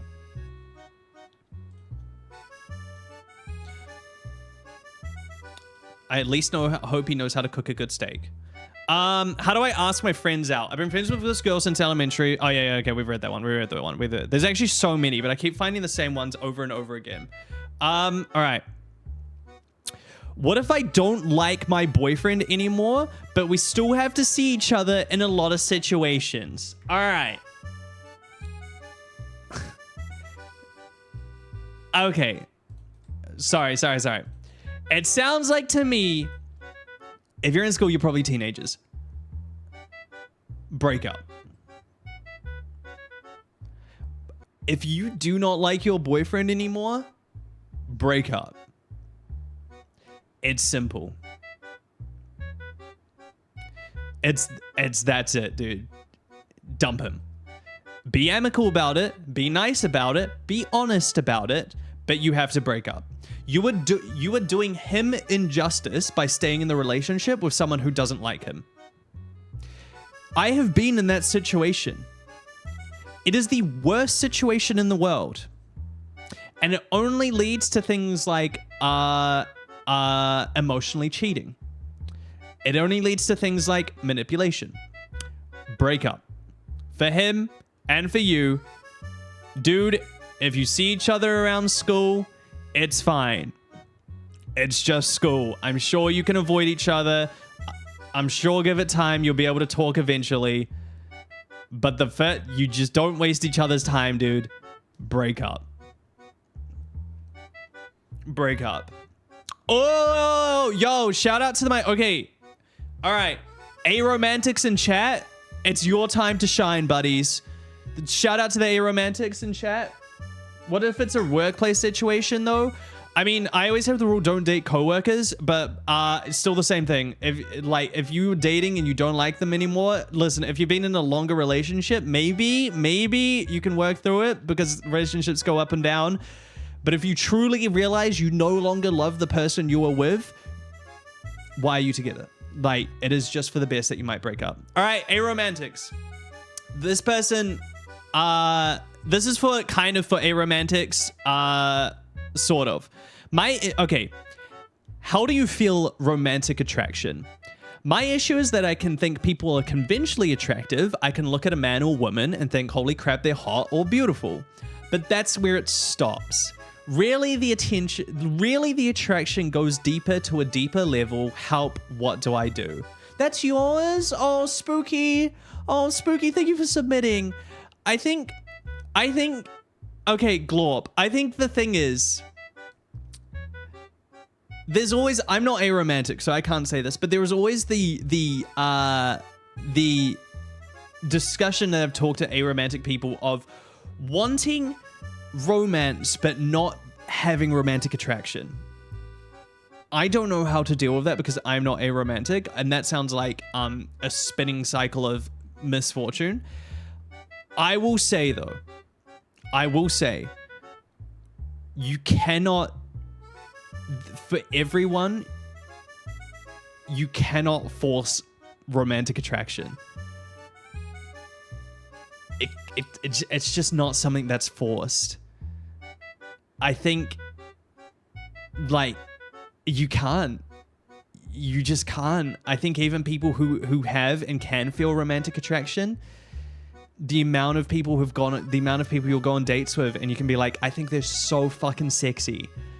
I'm just not into them. It happens so much. If you are aromantic, dude, I honestly, I don't know. Seeing all the other relationships sometimes. Yeah, and this might lead into another good question. Describe Cupo romantic as to anyone's curious. It's like being allergic to your favorite fat. Hell, what is Cupo romantic? Cupio romantic. Are you guys having fun with this? Be so for real. Like, are you guys having fun with this? Cupio romantic is a term for people who want a romantic relationship but don't experience romantic attraction. Dude, that is rough. That is really rough. I have a friend. I actually dated. Okay, so I have a friend who, for a long time, she was discovering a lot about herself, about sexuality, about gender. She had just transitioned and things like that. And as she was later in her transition, she was discussing about getting into dating and things, and she was like struggling. And I don't think she'll mind if I share a little bit of this. She came to me and she was like, I've just discovered the ROA spectrum and I've looked into it. I don't know. I might be aromantic. And she was like, but I don't know because I crave romantic. She's still sexually attracted to people and she still wants to have sex. But she was like, and it took her a while to get there. But she's like, I don't know about aromanticism. And I remember talking to her about it, and she was like, in dating, she was going on dates, and she enjoyed the dating, but she literally just didn't have romantic attraction. And I was like, I remember saying to her, I was like, oh, dude, it's just time. Like, it's okay.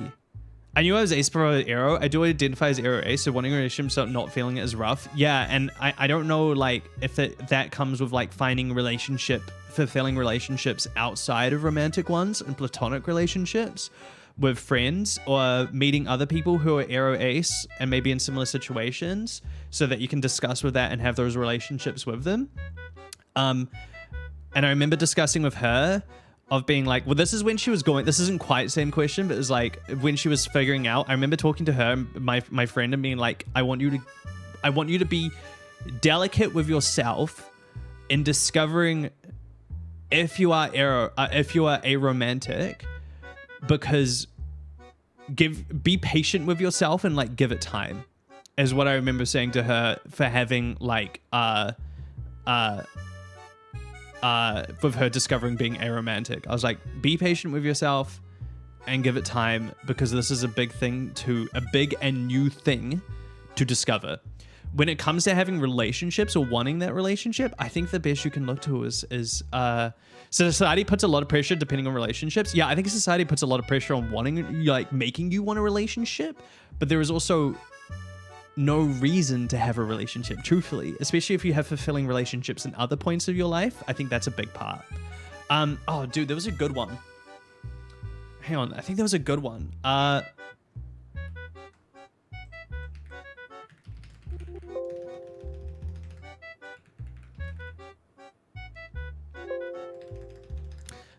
Where is it?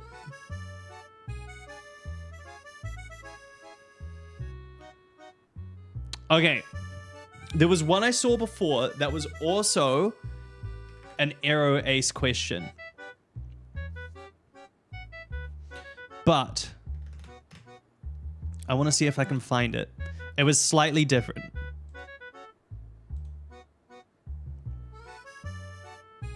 Dude, you guys have asked so many questions. I cannot find it.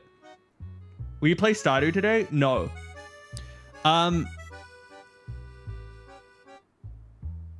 Oh, here's a good one. How to read... Oh, wait. Sorry. Okay, we'll do this one first. How to read physical touch properly in the not yet dating stage. As someone who's queer and very likely autistic, when I first met this girl, she touched my arms when we were walking, not on a date, and asked if I was cold, and I was immediately thinking like, ooh, this is so embarrassing, but according to my friend, she might be flirting. Huh? Listen, bro. I'm gonna be dead honest with you. You've come to the person who cannot read a woman flirting with him fucking ever. I'm gonna give you a situation. Told the story many a times. Will you get through all these? No, not doing all of them. We're doing a slate through. I'm gonna be so fucking for real with you. It is so hard. Okay, I'm gonna give you a story. Went out to this girl on the street. She's really, and I've told this before, so sorry to the chat members. I'm so sorry to the chat members who have heard this story probably like 3 times now, but it's really important, and it just works in this situation, okay? I was at university, and I was in town at university, and I was going through, this is actually like, I was about 2 years post breakup, and I was like, fuck it, I'm gonna get confident. It's the most confident I've ever been in my life. I was going up to strangers almost every day and having conversations with them. Great time in my life. Went up to this girl on the street. She's cute. She's kind of my what's the word? She was like cute, kind of like outlandish looking, but in like a good way. Like she had style. She's wearing this red bonnet. What's it called? What's it called? The hat. What's it called? Red bonnet? The thing that French people wear. Will we do the rest of the stream tomorrow? No, stream was today. It's 2 days. Beret. Okay, she was wearing a red beret. And she was wearing this big red coat. And I thought, she's cute. I'm going to go up and talk to her. And I went up. And she was like, she looked like fucking like Riding Hood. She had like curly, I remember curly like mouse, like curly brown hair and like freckles. And I went up to her and I stopped her and I was like, I'm so sorry for stopping you. I really love your red beret. It's so cute. And she looked at me and she got on tippy toes and did a little like jump like that. And she put her head together and she went, wow, thank you so much. And I was like, that's no worries. Are you a student around here? And she was like, yeah, I go to that university. And I was like, no way. I go to university next door. That's so crazy. And she was looking at me like, yeah, that's so cool. And she was looking at me smiling. And I'm not fucking kidding you, chat. We even talked. We said other things. And I'm not fucking kidding you. She was looking at me, big eyes, on her tippy toes, holding her hands like that. And I said, all right, that was all I wanted to say. Have a good rest of your day. And I walked away.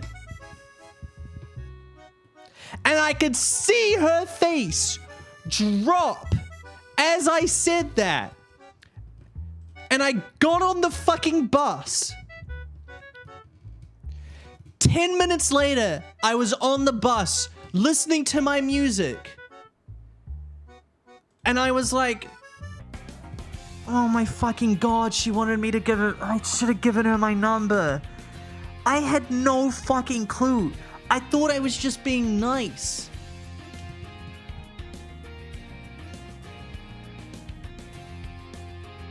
You should have seen, she was looking at me with like big eyes like this, smiling. And I went, okay, bye. And she went, and then I walked away. And I walked away. I'm going to be honest with you. When it comes to physical touch, it's a hard thing to tell. I would say keep an eye on it is the best you can do. If it starts to get over the top, like a lot of arm touches, maybe like the thing about women like curling their hair or touching their hair when they flirt with you, I 100% believe that is true. I think it's so real. They will like touch your hand. If they're going like that to you, if a woman ever goes like that while they're talking to you, they're probably flirting with you.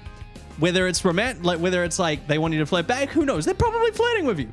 And that's okay. That's fun. You just got to keep an eye out on how much they're like touching you. If maybe you literally don't know how to respond, maybe literally list it in your head. How many times has this person touched me in this conversation? If it's once, maybe they're not flirting with you. Maybe they're just maybe they're just an intimate talker. If it's like multiple times and it's the same area, yeah, they're probably flirting with you. If there's smiles, if there's compliments, if there's eye contact, strong eye contact, if they're complimenting you a lot, they're probably flirting with you, bro. They're probably softer tone, giggling a little too much, and they're flirting with you, brother. They are flirting with you. Just keep an eye on it. All right, let's have a look for some more.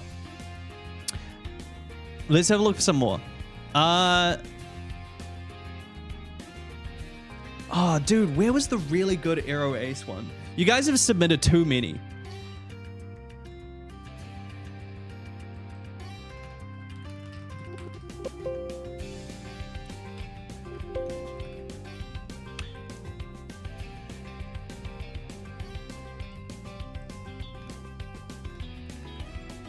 How do I ask out my crush? I've been friends with her for a while and haven't been able to get her to take a hint. I don't know what to do. I can't believe I'm doing this. Okay.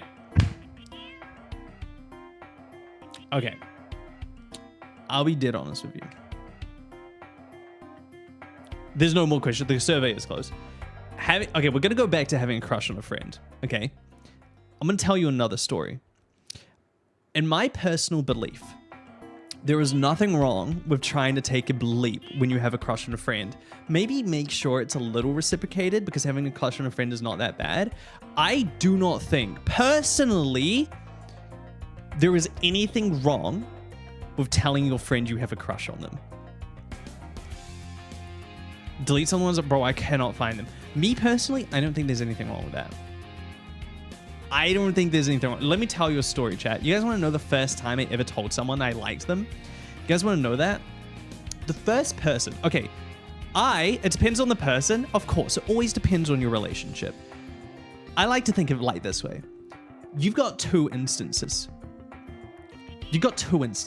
Okay? All right? Either they like you back. Wow, amazing. Could turn into a blossoming romance. Who knows? Maybe they don't. If they don't like you back, okay, that's fine. The hope is they can still be friends with you, because it's just a crush. Everyone gets crushes. Everyone gets silly crushes. First time I ever told someone,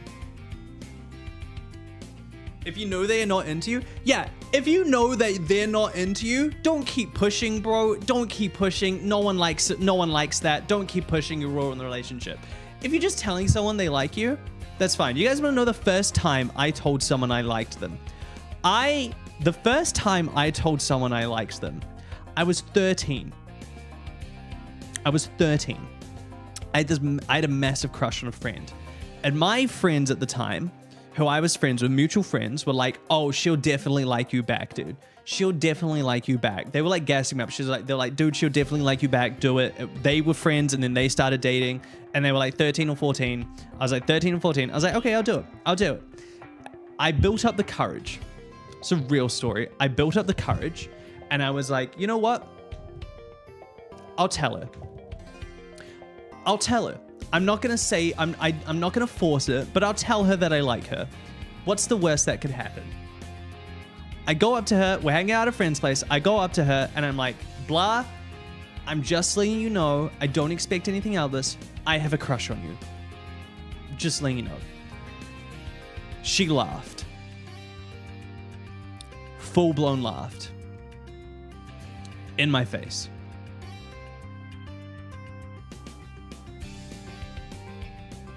First time. Your son looks like a girl. Growing up, I was a fat kid because I wasn't very liked by girls when I was like 11 to 14 because I was kind of the fat nerdy kid.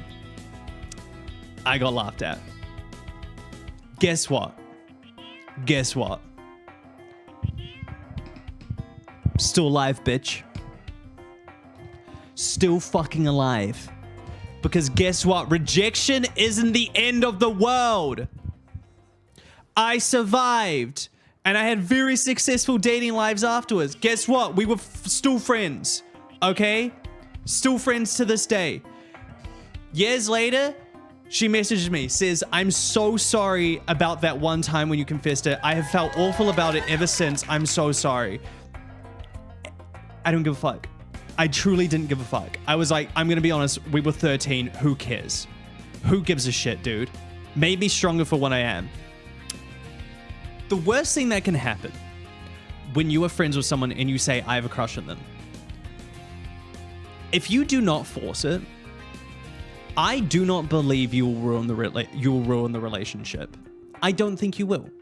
Because if they are your friends, they will understand. If they are your friends, how is there another response? I thought we'd close the questionnaire. If they are your friends, they will understand. They'll get it. And like, it's not that big of a deal to have a crush on a friend. You know what I mean? I truly believe that. Okay, let's have a look at another one.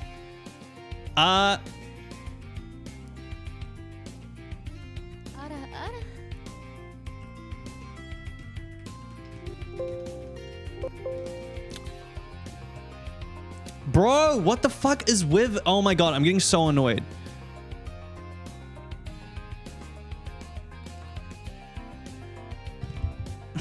Okay, this is a story. This is a story called Cuddle Time Gone Wrong. A few days ago, my partner and I were cuddling while we slept, and he was tossing and turning as always. So here it was, 4 a.m. and this man's elbow whacks and breaks my nose in his sleep. So I get up and head to the bathroom to stop the nosebleed, and his German Shepherd sees me. Later around noon, when he and I are putting our shoes on for work, she whacks him in the nose as revenge. Did you go to the hospital? What the fuck? He broke your nose? Bro! Dude, are you sure he was asleep? How fucking strong is this guy tossing and turning? Is he's fucking in his sleep being like, you know, MMA fighting in his sleep. How did he break your nose? Your son looks like a girl. Did you go to the hospital? That's fucking crazy, dude. That's wild. Does he have a metal plate in his elbow? That's wild, dude. Holy shit. I'm glad you're not, you know, you're fine. I broke my nose in a football game and it hurt like fuck. All right. Oh, here's a good one. R/relationship advice. Me and my boyfriend are ashamed of the catalyst of our relationship. What should we do? Me, 21, and my boyfriend, 24, have been in a relationship for 7 months now, and we are very happy. Although we are long distance, we make it work. I love him very much, and I don't know what I would do without him. However, there was one thing that complicates our relationship, and it is how we met. We first got to know each other on Discord and eventually got into a common friend group. We started interacting more and eventually we started dating. This would all be fine if it wasn't this specific Discord server. You see, we both really like this game called Stardew Valley, and as such, our communities engage with, including certain content creator space. Wait a fucking second now. Wait a second. We specifically met on some now irrelevant streamer's Discord, and it is so embarrassing to admit to anyone that a mediocre streamer, Stardew streamer, is the reason we met and are now together. The fact that he can take credit for our relationship existing really puts a strain on it. How do we cope with this? Too long didn't read me and my both and met through a Discord server with some cat boy twink streamer, and it's really embarrassing. Listen, bro, I'm gonna be dead honest with you. This streamer sounds like a fucking loser. Best thing you can do, lie. Lie. You know what I mean? Just fucking lie. Say you met at like an Alcoholics Anonymous or something. You know what I mean? Say you met in like the back alley of a crack deal. It's way less embarrassing. It's way less embarrassing to say than you were some Stardew Valley streamer. Okay? Anything else, just lie. Anything else is better than Catboy Twink Stardew streamer. All right? Just say any other Discord. Say it's a League of Legends Discord. You know, Tinder. Tinder's a great one. Just say Tinder. But bro, I'll be honest with you. Not a Stardew Valley Catboy Twitch streamers. Not that one, bro. Not that one. Anything else? I had no idea. I had no idea. All right, dude, there was some good ones. I'm trying to find them. How's this pickup line out of 10? Roses are red, violets are blue. Guess what? My bed has room for 2. What are we rating, chat? What are we rating?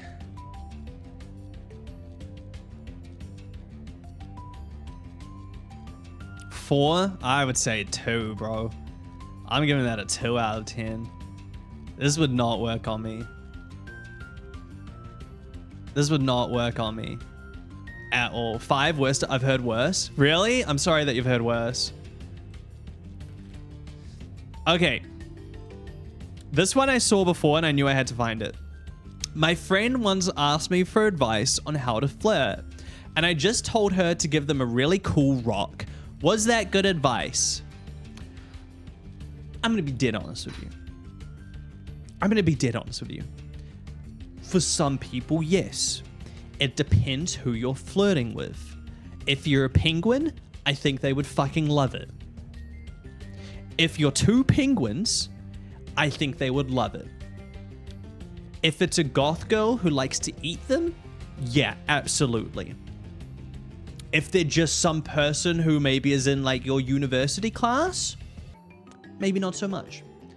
How to flirt? Chat, how do you flirt? Well, I'm pulling up the, you know what? Disclaimer. I think flirting is kind of an art. I think flirting is kind of an art form that you have to practice. Dude, you have to practice that shit. You know what? Fucking hell. How to flirt.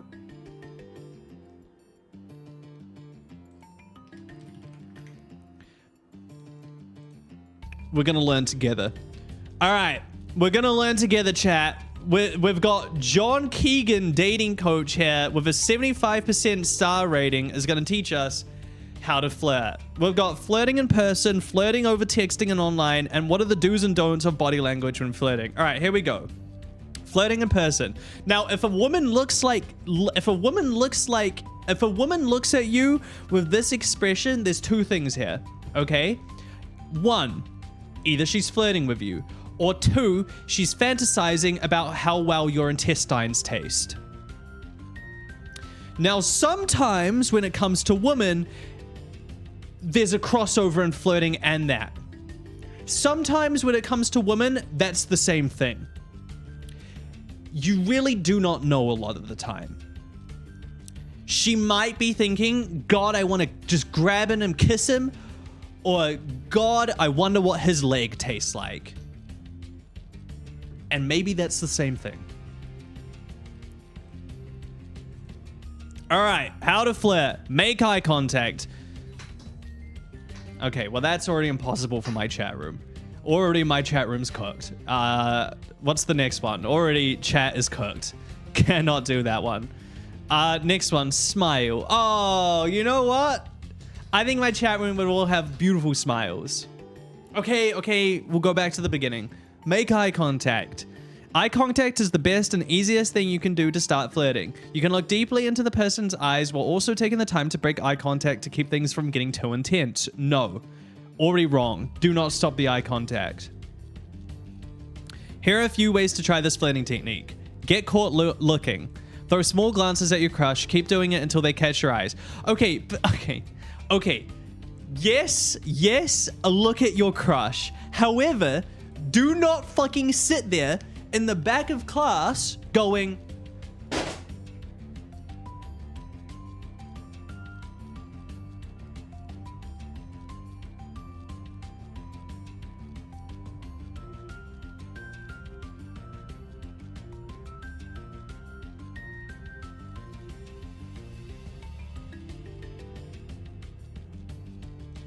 because it's gonna make you look like a psycho. It's gonna make you look like a psycho. Don't do that. I've lost my... Oh shit, I don't have my drink bottle. Maybe just strike up a conversation first. All right, next one. Smile. Okay, these are just how to talk to a human being. Yes, you have to smile, okay? And I'm sure you all have beautiful smiles. And of course you have to smile. Smiling, eye contact, that's kind of just the baseline for talking to someone. Talk to your crush. Introduce yourself or maintain the mystery. Optional. Wait, what the fuck? Talk to your crush, introduce yourself, or maintain the mystery. Brackets optional. I don't think that's an option. Maybe if you're in like a goddamn Jane Austen book, that's an option. If you don't already know the person you're flirting with, an introduction or lack of one can be a great thing to build around. No! What? No, that's a fucking terrible idea. Avoid the urge to have a cheesy pickup line saying hi, having it followed by an introduction or simple question is much more effective. If your crush doesn't know your name and you're naturally a gregarious person, try introducing yourself at some point. It can be as simple as hi, my name is, and you are. Make sure you... No, that's how you look like... Okay. That's just not how you do it. Initiate a conversation. Okay. All right. Okay. Initiate a conversation. Whether you already know the person or not, a conversation is the best way to move the flirtation forward. This is a bit better. The person you're flirting will be impressed by your boldness and confidence. It's not wrong. It's not wrong. Talk to someone you already don't know by starting out with an observation that ends in a question. Try something like, I can't believe how much it's rained this week. Talk to someone you don't know or you don't already know by starting an observation that ends in a question. Try something like, I can't believe how much it's rained this week. That's not a question. That's a statement. Or, this place sure is packed, eh? What you say isn't important. You're simply inviting the person to talk with you.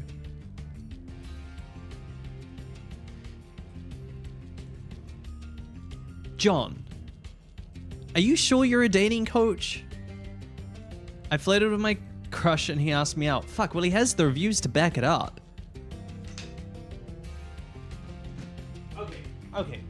Okay. I'm not taking dating advice from a bald man. Let me first say that.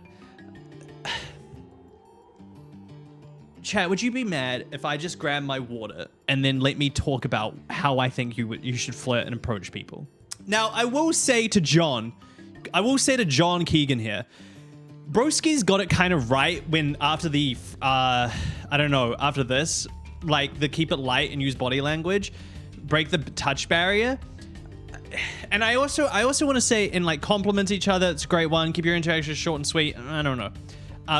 Ask your crush out. Okay, I will say, asking someone out and flirting with someone is super situational. In my opinion, it's so situational. If you are struggling and you don't like online dating and you want to like go out and meet people, the rough answer, you're like, okay, I want to give you a situation because this was another question. There was a question in here, which is, how do I approach cool people? And I'm going to be so for real for you, right? You have to put yourself in uncomfortable situations. You just have to. Social anxiety fucking sucks. I know. I have struggled with social anxiety my entire life. I have ADHD-induced anxiety, so I get it. The only way to overcome it is to put yourself in these uncomfortable situations. The other thing to do, like, you just have to. You're at a party, put the weather app down. I'm sorry, you have to put the weather app down. Don't randomly touch people. No, you have to put the weather app down. You have to go talk to people. Here's the thing. How do we make this easier? This is both for friendships and for relationships. I'm going to do a quick poll vote here, okay? We're just going to say me or nah if you don't want to, okay? Quick poll here. How many of you in chat would like more friends? I'm going to say it. Me.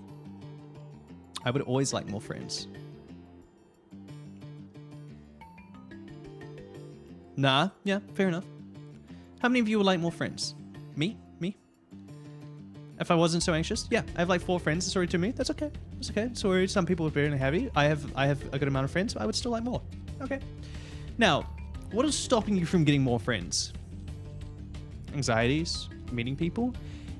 Everyone, especially our age, would absolutely, I'm going to say 90% of people, especially our age, young people, zillennials, zoomers, would absolutely fucking love it if someone came up to them.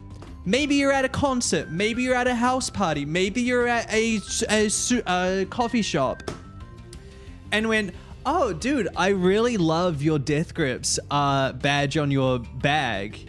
Did you see the new news about them breaking up? Yeah, I know, it sucks. What else do you listen to? Oh, dude, that shirt is so sick. The patterns on it are awesome. Where'd you get it? Hi, I'm Nino. Oh, dude, do you come to this? Oh, dude, what are you riding? Oh, dude, who do you know at this party? Nah, me, dude, I just know the host, but I didn't know his girlfriend at all. It was crazy to meet her. How did you meet her? Initiate conversations just by finding something common. But what if they don't want to talk? Bro, I'm going to be honest with you. Think of your situation and what you would do if that would happen, okay? bro, I'm not a sim. Think of your situation and what would happen if someone came and did that to you. You would just strike up conversation because that's what people do. Because that's what people do. People just strike up conversation.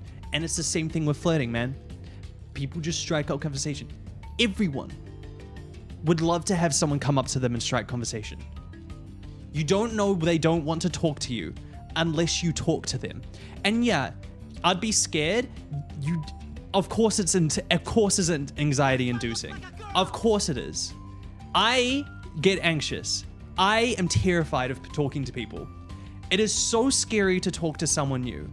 But the only way you can move through that anxiety is to talk to someone. That's it. That's it. That's literally it. To get through that anxiety, you just kind of have to do it. And eventually, and it can take a long time, it happens. And you can just do it. Fear will not kill you. Fear, random conversations will not harm you. And you are more than your anxiety. You as a person are stronger and more than your anxiety. And it can be absolutely crippling and dilapidated. It can be fucking crippling because I've been there. I have not gone outside for days on end because of anxiety. But you're more than that. And if it goes into flirting, dude's giving a speech. I'm just kind of wrapping up like multiple questions I got because I have another one, but it's like, how do you make friends? Dude, flirting, find common ground, share the interests, give compliments, smile, give compliments. Compliments are a big one. Wow, your hair looks really nice. I love that shirt. That looks so good. That looks great on you. Great fits. You just got to keep it going. And then, hey, after a little bit of while of conversation with someone, ask for their number. Ask for their number. If they say no, fuck it. They say no. Oh, wow. What are you going to do? Striking out is a part of life and you grow from it. If they say yes, ramp up that flirting. Get a little bit of text flirting in. Just got here. Met my husband by asking him what his favorite Dungeon Dragon character was. Yep. First girlfriend I ever had. Asked for a number at a convention because I thought she was cute and I was Dipper and she was Wendy. There you go. You do not want to go full fucking steam ahead when you've just met someone into flirting. You do not want to go full steam ahead. If you go full steam ahead, brother, they're gonna gap. It's gonna be too much for them. You gotta build that shit up. You gotta build that shit up.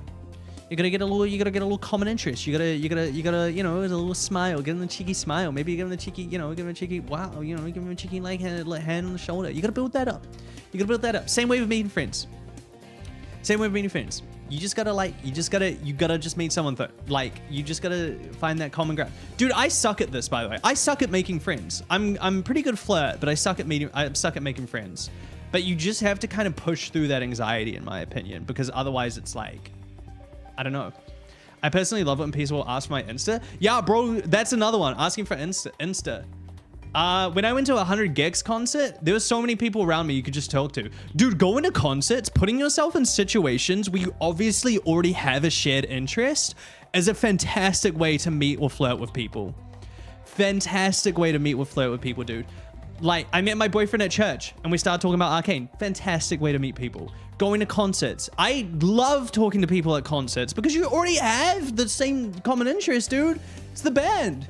It's the band. And then you could just be like, oh, yo, who else are you into? Let's, you know, and just hand it off, dude. Arcane is fire. Yeah, it's fucking sick, dude. I honestly put yourself in the situations where you kind of have to meet people. You know? Got any tips for stuff like parties and concerts don't happen? Something will be happening in your area. It could be a fucking mahjong tournament.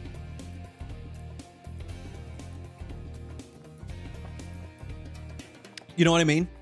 It could be a mahjong tournament. If I never feel that online relationship, I personally never feel that like online friendships, while they are valid and I have many online friends, I still think you need you need real friendships along with that. But maybe you can start off, if you are severely crippled with anxiety, you can start off with putting yourself more out there online to build up that confidence and then go further into the real world stuff. If your anxiety is to the point of that. If it is not, I would really recommend just going out and doing it in real world stuff. Take a friend along too. If you got a friend, go to the concert together and then you can kind of work it out there. Every time I went to a concert alone, I found people to hang out with. It's so easy to go on this conversation. Dude, do you know how quickly someone will want to make friends with you? Especially if you are young. 100%, especially if you are young. That's how. Oh, look. What are friends? How do I make friends? Like, nobody I know have the same interests as me, and I really need friends that aren't behind a screen. Help would appreciate it. Everything I've talked about just now. Last concert I went to, a MILF wanted to sit on my lap. Hexer, I love you, and I want to be you. Rip old people, no one loves you. I think old people are easier at it because they've realized this. Old people realize this. What if I'm autistic and people don't like me for that?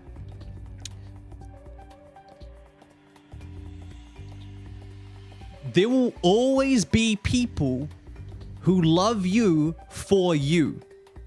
Always, dude. Always. That is so important to remember. There will always be people who love you for you. Okay? 100%. I want you to think about me for a second. Do you know how fucking annoying I am? Do you know how annoying I am? Be so real. And I have always dealt with, oh my God, I'm annoying, I'm loud, I'm abrasive, I say things I shouldn't say, I spit too, I'm so fucking annoying. People don't like me. Guess what? 200 people came to watch my stream today. 200 people. I'm not going to change how I present myself, even if I grind people the wrong way, which I do, because there will still be the people who like you. It's the same thing when someone has autism. It's the same thing, dude. There's a podcaster I like, Henry Zabrowski. I'm gonna say his name. Last podcast on the left, and he recently got ridiculed because he did a SNL skit where he ran up on stage naked, and they kind of half made fun of him in an SNL documentary. And he said he said the same thing on a I'll read your message soon, Dust Bunny. He said on the same podcast, the only way I have been a multi-millionaire business owner is because I was unabashedly myself, and it got me the success I wanted, because even though I was not fit for something mainstream like SNL, I still found my audience and the people who like me because I was myself. And that's like, and that's a good point.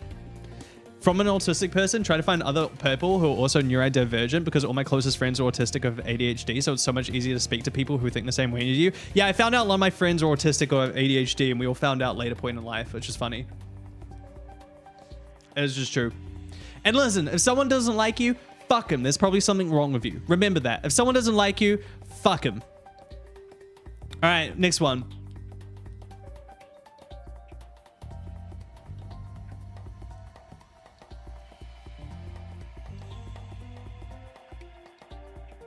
Dude, what do I find? A lot of these are long. Okay, that was all the flirting one.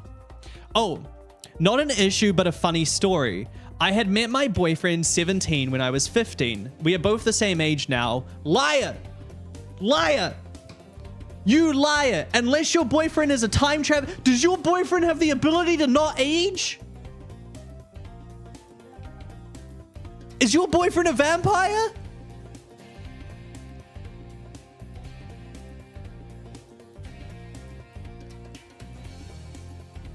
Is it Benjamin Button?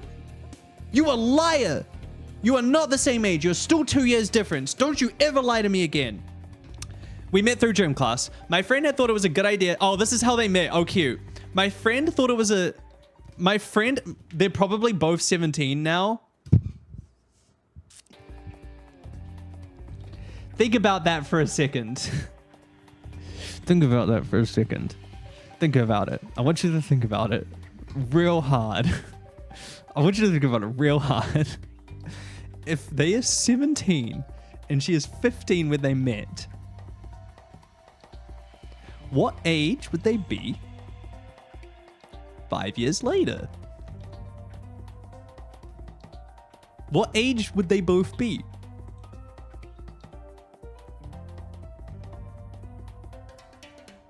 Someone said he might be in a coma. Ah! I'm losing my mind. That's not how time works. You don't fucking freeze if you're in a coma. You don't fucking just stop growing. That's not how cells work. I'm dying. Ah! Ah! Western education systems are falling. I'm dying. Ah! Oh, I love the Western education system. Okay. 17 and 15. They're older now. My friend thought it was a good idea to cook a basketball into the hoop, but it ended up hitting him in the head. Us being embarrassing friends invites him to play just to spite our friend, and now we've been dating for 2 years. Also, everyone thinks we're siblings. Is it concerning? No, it would be more concerning if you were siblings and everyone thought you were dating. Crazy. Very cute story. That's a really funny story to meet your partner with. That's actually a very funny story. I don't think I have any funny stories of like meeting people. I think the funniest story is like, yeah. I don't think I have any funny stories. Okay. How do I talk to people? This isn't really romantic troubles, but this guy in my English class I have a platonic crush in. When you really want to be friends but too awkward, and I don't know how to start a convo. Ask anything. I just get really anxious, can't help but stutter because I don't touch grass and social anxiety. 17 and 19. Yeah, they're 17 and 19. Dude, I actually had a bit of a stutter from social anxiety for like a year. I had a stutter from social anxiety, which is crazy to look back on. Dude, just talk to them. How'd your assignment go? Hey, how'd you go on that quiz? Do you like this class? What other classes do you do? What books are you reading? Do you do sports? Hey, do you play for the school soccer team? Just see if there's anything that they're into that you can find common ground in. And honestly, just fucking go for it, because there is no easier time to meet people than in high school, because guess what? You're not gonna know these people in 5 years.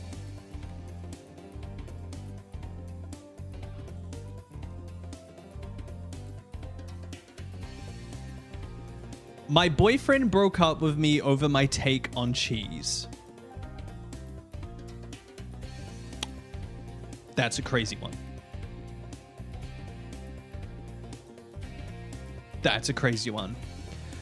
I like cheese.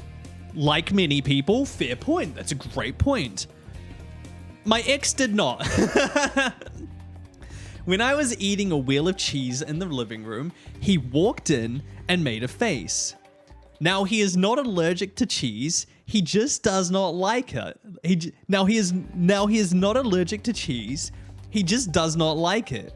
We ended up breaking a few weeks later after because he wasn't happy about it. Wait. Go back a second. What do you mean a whole wheel? What do you mean a whole wheel of cheese? Because, okay, there's a whole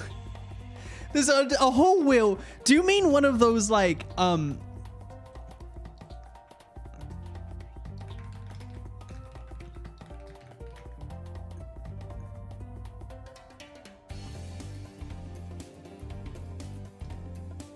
do you mean like a brie cheese wheel? Like, do you mean like brie cheese? Do you mean like brie cheese? Because I can understand this. A little bit of brie cheese with some crackers, maybe a bit of tuna or something. Listen, I can understand. You were talking about brie cheese, right? Right? Or do you mean like...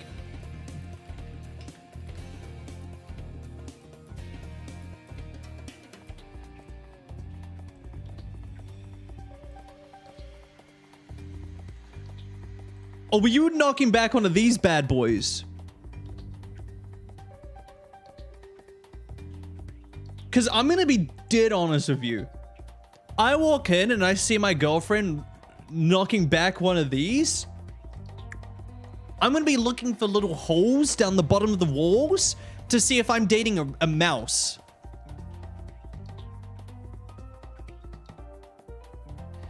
Because that's a lot of cheese. You know? I'm going to be seeing if there's any like wacky contraptions that might bonk me on the head or turn me into like a flat piece of iron. Because that's fucking... If there's one of these... That would be pretty crazy. I'm gonna be dead honest with you. If your boyfriend broke up with you over you eating a wheel of cheese, fuck it. Even if it's one of these, maybe there was something a bit deeper going on. Maybe after everything, it's not the cheese. You know, maybe it wasn't the cheese. Maybe there's something else happening, and he was using the cheese as a facade. Because I don't, and I'm gonna be honest with you. Because I don't know if a cheese is worth a breakup, and I'm gonna say this, and whoever wrote this question, I'm gonna say something to you heart to heart.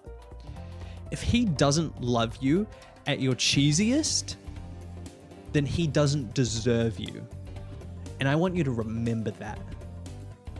I want you to take that in. Find you a man who loves you even when you're consuming an entire block of cheese. Because that's a man that deserves you. Remember that. Maybe it's the way you were eating it. Like if you like were eating an entire, if you were eating an entire slice, like listen, bro, okay, here's the thing.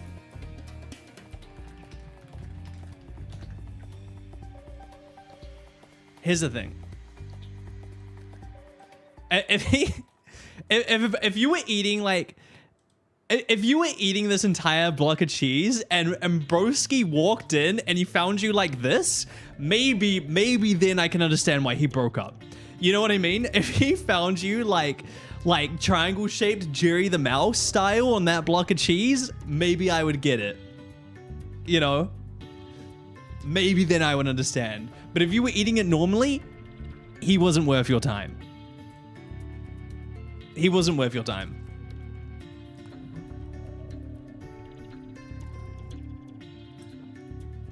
I don't know, man. It sounds like he was wanting out of the relationship and he used the block of cheese as a get out. I don't know how to feel about being... Oh! Dude, there was actually a... I don't know how to feel about being the third, not really third wheel at my school dance. So I recently went to a Valentine's dance at my school, had a whole outfit prepared, makeup, you know. Not many of my friends came, which is fine. I can just make more friends. Good for you for doing that. Good for you for still going even when your friends aren't there. That's a really healthy view set going to these sorts of things. Little did I know that didn't happen. Oh. The friends of mine that were at the dance were with their partners, kissing and dancing. I was like, okay, I need more friends anyway. So I went to try and find other people and no one caught my eye. Being a gay kid, I've made friends with most of the kids there that are gay and or genderqueer, but they either weren't there or were with someone else or with someone. They either weren't there or were with someone. Honestly, don't know how to feel about that. I kind of wish I dated someone, even though it doesn't sound interesting. It was not low-key that deep, but I don't know, I just want to let it out. That's all good for letting it out. Honestly, sounds like emotional maturity, I'm going to be honest. Sounds like you're pretty emotionally mature about this and understanding it wasn't that deep. Sucks that happened. Sucks, dude. Nothing worse than being at a school dance and you're looking around all these like people with their partners and you just sat there and you're like, what the fuck do I do in this situation? It sounds like you were in a rough situation that there wasn't a whole lot of getting out of. Which sucks. I don't know, like in that moment, can you really change anything? I don't know if there's any reason to like, you don't want to start dating someone just because other people are dating people. That's not a reason to start dating someone, but it doesn't sound like you actually think that. It sounds like you just wish there was another person there. It's a shame. It's honestly, I feel like it's just a really like unfortunate situation to end up in, that you couldn't have a friend there, a platonic friend there who you could dance with and have fun together. And it just kind of sounds like it was very unfortunate. What do you think, chat? I'm not really sure what to say to this one. Sounds unfortunate, but it sounds like you handled it pretty maturely, to be honest with you. I think you handled it in a good way, and also recognizing that just dating someone because other people are dating someone. Isn't that great?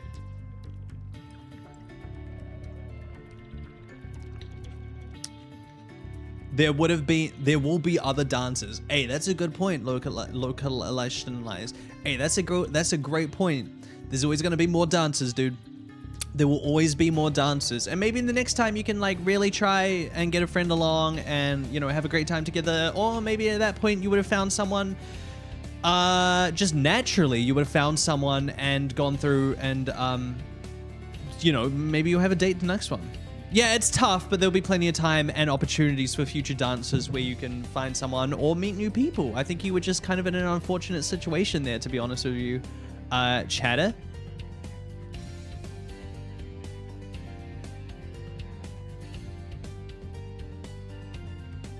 Crazy dating story. One time, I went to this guy's house for the first meeting. Not my best choice. Hey, you know what? Sometimes it happens. Sometimes it happens. And after I got there, he told me he knew we were going to meet because he'd seen me in a dream. He'd been reincarnated 3 times. And after that, he could see the future because he did so much ecstasy. I have never lived a date so fast. Brother, you were fucking, you were dating the Quisad Hatterach, bro. What? You were seeing a dude. You saw a dude. You dated Paul Atreides. He was knee deep in the spice. That's fucking crazy. What the hell? I'm so glad you got out of there. What the fuck? Did he like grab you? He goes, I've seen you. Did he like grab you and be like, I've seen it. I've seen us together. That is fucking crazy, dude. I've never left so fast. How long were you at the date for? Holy shit. He was like, my footprints walk in the sands of time. That is wild.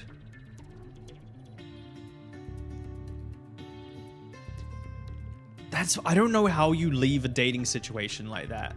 Like an hour? Oh, that is a rough hour. I'm glad it was only an hour, but that is a rough hour.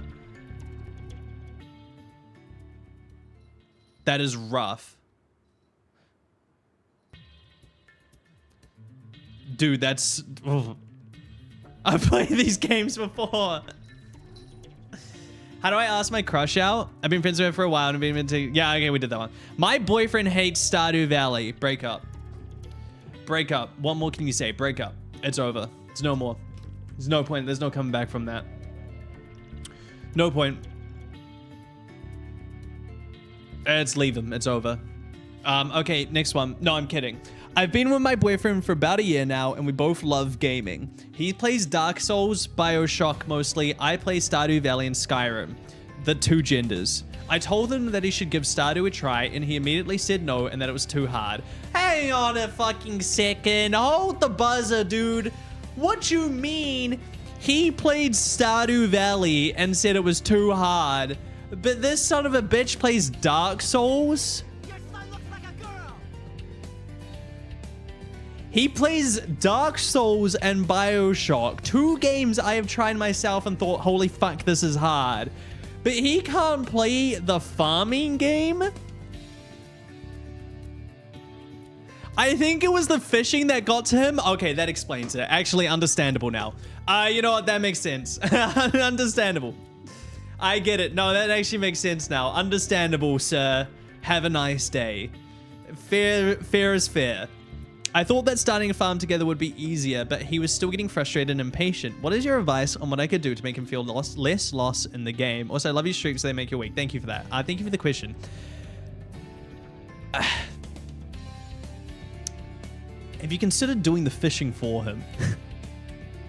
Have you considered fishing for him? Maybe, hang on.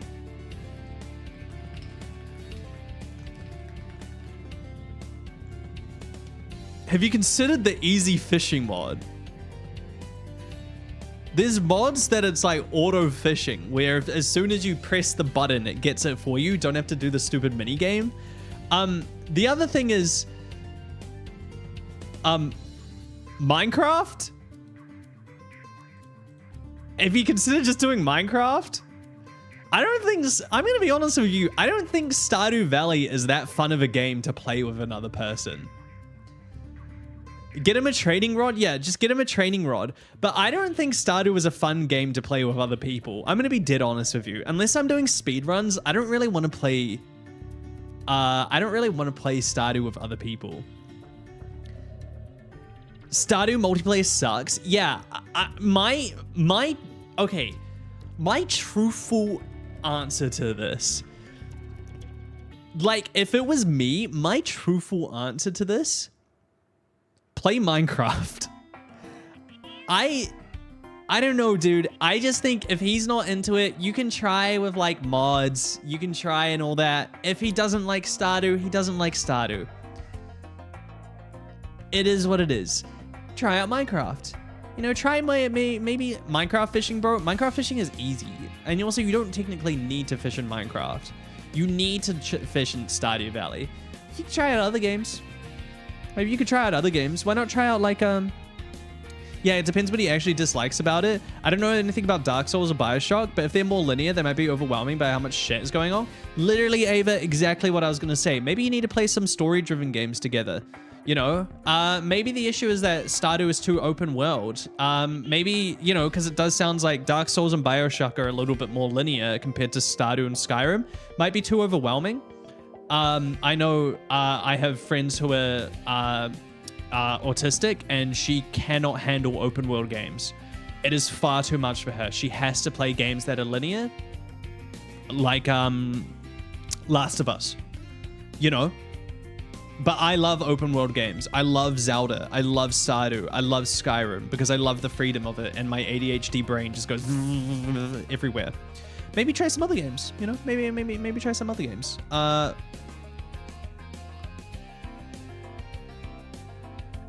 Last of Us mentioned, you know, maybe try something else.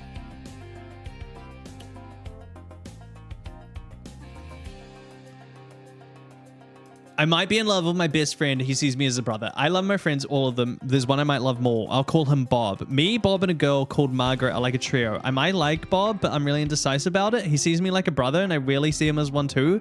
That's why I don't like him. How do I be sure? Please help. It sounds like you're pretty sure. And it sounds like you're pretty sure he sees you as a brother. Which is kind of like... I don't know, dude. Okay, one. If you're a dude and he's a dude, are you both, what's the word? Do you both have sexualities that are compatible? Like, is he a straight dude? Are you both bi? Are you both gay? Whatever. You gotta make sure that's on the table first, that your sexualities are compatible. Secondly, kind of sounds like he already has his mind made up. I mean, you know, it kind of sounds like he already has his mind made up that he sees you like a brother. I don't know how much coming back there is from that. Maybe it's time to cut the losses. I don't know. You know, maybe it's time to cut the losses.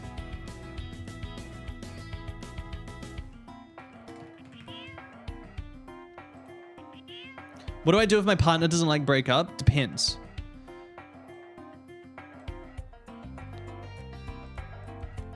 Dude, there was one, fuck, I want to see the one where it was like, there was one about,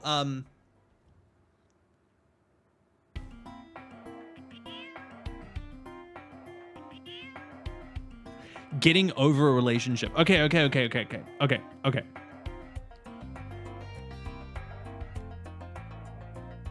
right. Let's see. How do I feel around situation? Okay. Let's see if there's someone in here.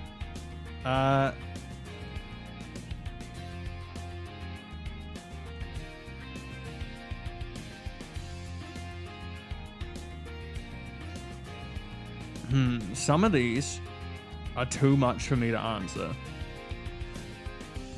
Oh, wait, this is a good one.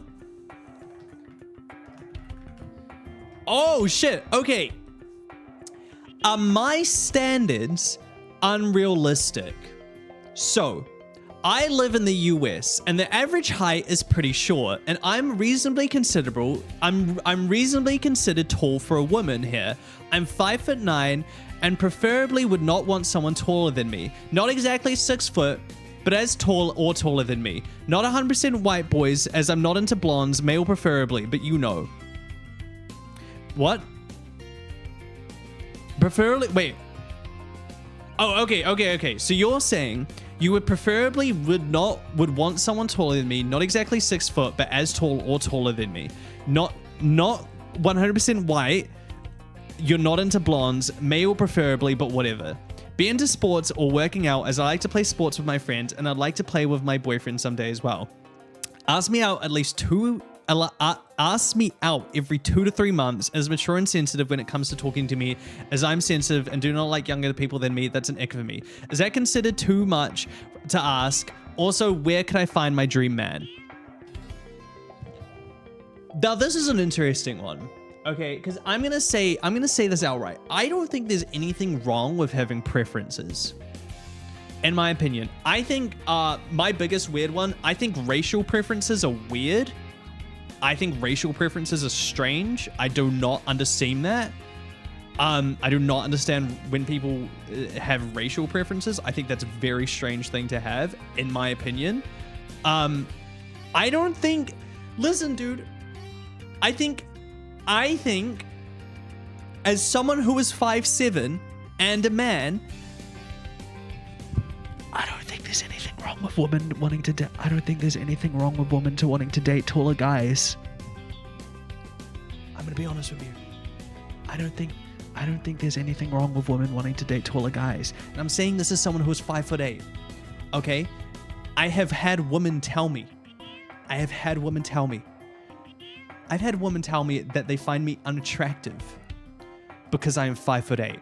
I had someone on a bus, unprompted, after coming at school.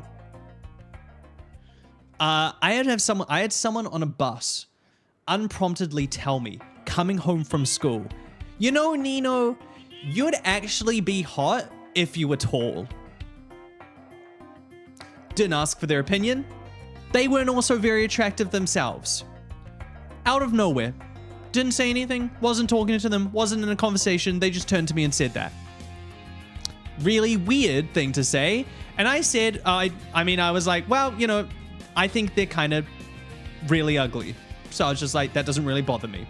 Uncalled for, actually very disgusting thing to say to someone. I'm going to be honest with you. Actually a horrific, like a really disgusting thing to say to someone. Still, didn't let it get to me. I've had women straight up look me in the eyes and say, this is word for word. Ooh, I would never date you. You're too short. I've had someone go, this was in high school. Someone went, there was 2 tall girls talking to each other. And I was in the conversation and one of the girls was like, oh, there's no one at this school who's who I would date because I don't think they're attractive enough. And the other girl was like, what are you talking about? What about Nino? Nino's hot. And she looked at me. I was in this conversation. She looked at me, looked me up and down, turned to her friend and went, yeah, you know, but he's just like I wasn't there. All of these are not nice things to say to someone. They're in fact dehumanizing. Do not say this to someone. It's disgusting behavior. However, dude, I still think it's fine for someone to have a preference. Some of these preferences are completely fine. Wanting someone taller than you, maybe don't be crazy with it. Maybe don't be like, I want them to be 6'5". I think that's unrealistic. It doesn't sound like you are. Just taller than you just said, just taller than me. Not 100% white/American, is not into blondes. Sounds weird. Not all white dudes are blonde. Like, you know, I don't know if that's like that one. I don't know about that one. Not all white dudes are blonde. So you can not like blondes, but not all white guys are blonde. You know what I mean? A weird one. Being into sports and working out is totally fine. That's having a shared common interest, dude. There's nothing wrong with being someone who being into sports with someone. Because you're into sports and working out. That's literally how you meet people. You can meet people through playing sports. You can meet people going through a gym. That's totally fine. I'd like to play sports with my boyfriend someday as well. Yeah, bro, that's totally normal. Ask me out at least every 2 to 3 months. So, what do you mean by that? Take you out every 2 to 3 months? Is that what you mean? like takes you out on a date every 2 to 3 months? Because I think like a date, because every 2 to 3 months is way too minimal. Like it should be, that's nothing. That's not even going out. That's not even dating at that point.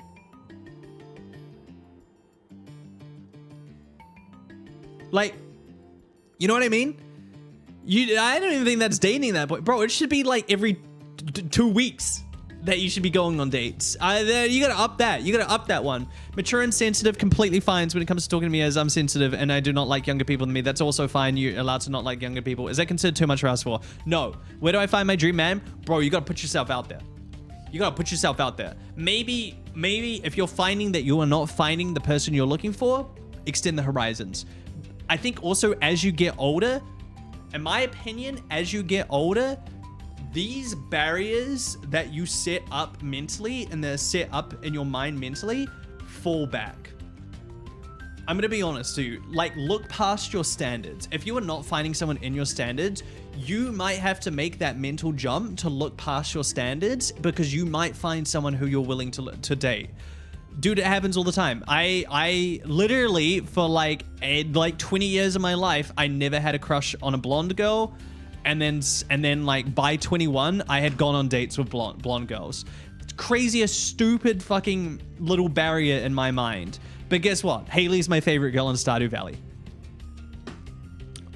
What are we gonna do about it, you know? You're always gonna have a type, but maybe sometimes it's okay to look past these standards. You know? You know what I mean? You gotta look past these standards. Wait, this is so cute.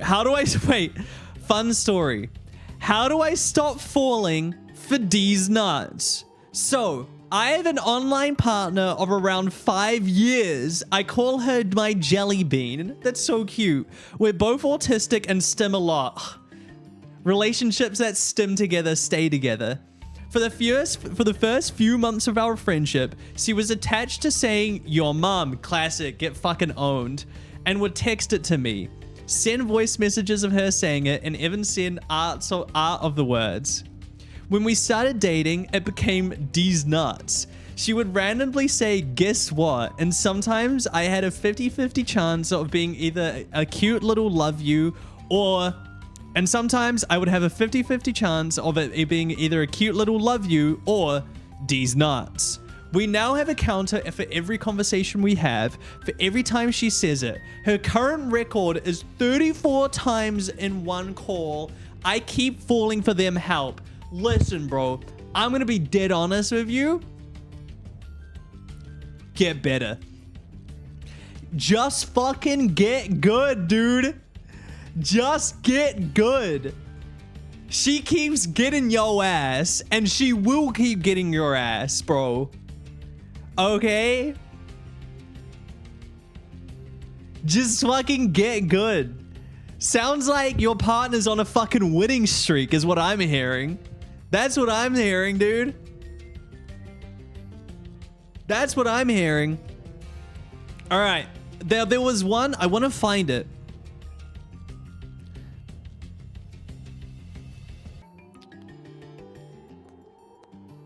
Add that to the list of standards. If my partner isn't giving me D's nut jokes, I don't want them.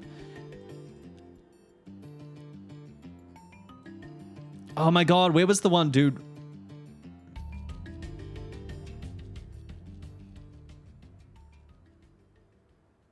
Oh. Hi, Nino, aka Wizard of Love for today. I'm a 22-year-old woman in college full-time and working full-time who is very much in a pickle, unfortunately not a crunchy one. Oh, you got those McDonald's pickles. I have mixed feelings about dating. Part of me wants to date while in college, while another part of me wants to finish my studies, perhaps be stable in everything before dating regards to finance, and yeah, just being stable, honestly. Because let's be real, I cannot balance the stress of trying to figure things out with the stress of relationship. Great one. Have you read the response about the boy who likes fitness? What? No, I'm gonna do this one first. Because let's be real, I cannot balance the stress of trying to figure things out with a stressful relationship. I do not know fitness nuts in your mouth. Okay.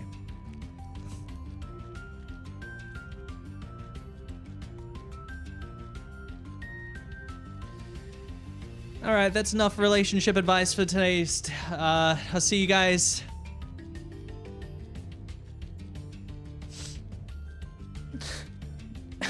Another time.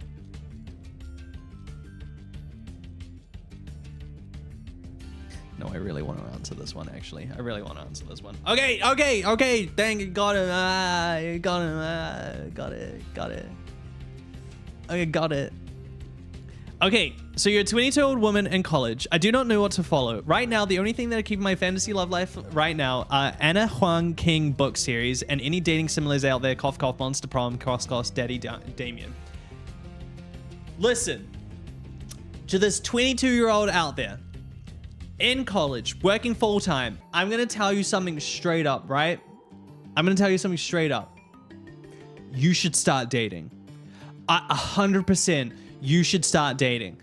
It sounds like you have your shit together. You're in college, you're working full-time. Listen, your finances are always going to be an issue with dating. There's always a reason to not date. Always. But it sounds like you want to start dating. You're only hot and young once, dude. Fucking get out there. Start meeting people. Have some fun with it. It doesn't even have to be anything serious. Going on dates does not have to be a serious thing. It can literally just be fun. As long as you're letting the other person else know that. It can be casual as fuck, dude. It can be casual. It can be just going out for a drink. It can be meeting people. It could be hookups. It could be literally just fucking hookups. It does not matter, dude. You're young. You got a little bit of money, at least a little bit, because you're working full time. You're in college. There's all these other young adults who are hot and single around you. Make the fucking most of it, dude. Make the fucking most of it. Get out there, dude. Meet some people. And go for it. That's what I say. I say fucking go for it, dude. I don't think there's anything wrong. It sounds like you were actually in a more stable situation than I think you realize, to be honest with you. I think you're in more stable situations than you realize, and I think this is I think just fucking go for it, bro. I think do it, broski. I think it's time for you to dive into the world. I actually wish I dated more in university. I went through 3 years of university without dating because I was heartbroken, and I also just wanted to work on. I use that as more of a time to work on myself than anything. But I wish I had dated, especially closer to the end of my studies. I still had a great dating life after that. Don't get me wrong, but I didn't date as much during my university years because I wanted to focus on myself. Got super jacked though, and now I'm not. Oh, this is a great one. Okay, this one is for the Arrow Ace in chat. This one is back to the Arrow Ace. Arrow Ace struggles in isolation. I'm Arrow Ace. I'm not interested in relationships beyond friendships. However, many of my friends are dating and it feels isolating. How does one accept that when my friends are literally the people I love the most? They will always love/choose someone over me. 1. Watch the newest season of Heartstopper. Broski, watch the newest season of Heartstopper for real. They literally cover this exact situation. in Heartstopper season 1. Okay. Alright. I'm not Arrow Ace. I want to put that out there. I'm not Arrow Ace.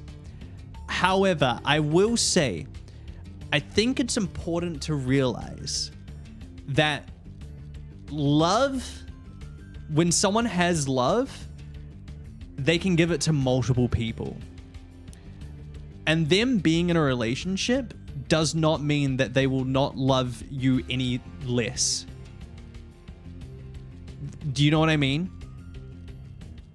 It's hard, I think, especially if everyone around you is in a relationship. That'd be extremely hard.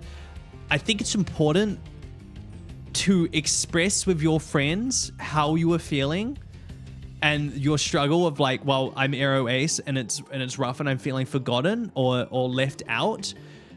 But they will still love you because they're your friends. And I think it's important to remember that they will still love you even if they are in another relationships. I have been through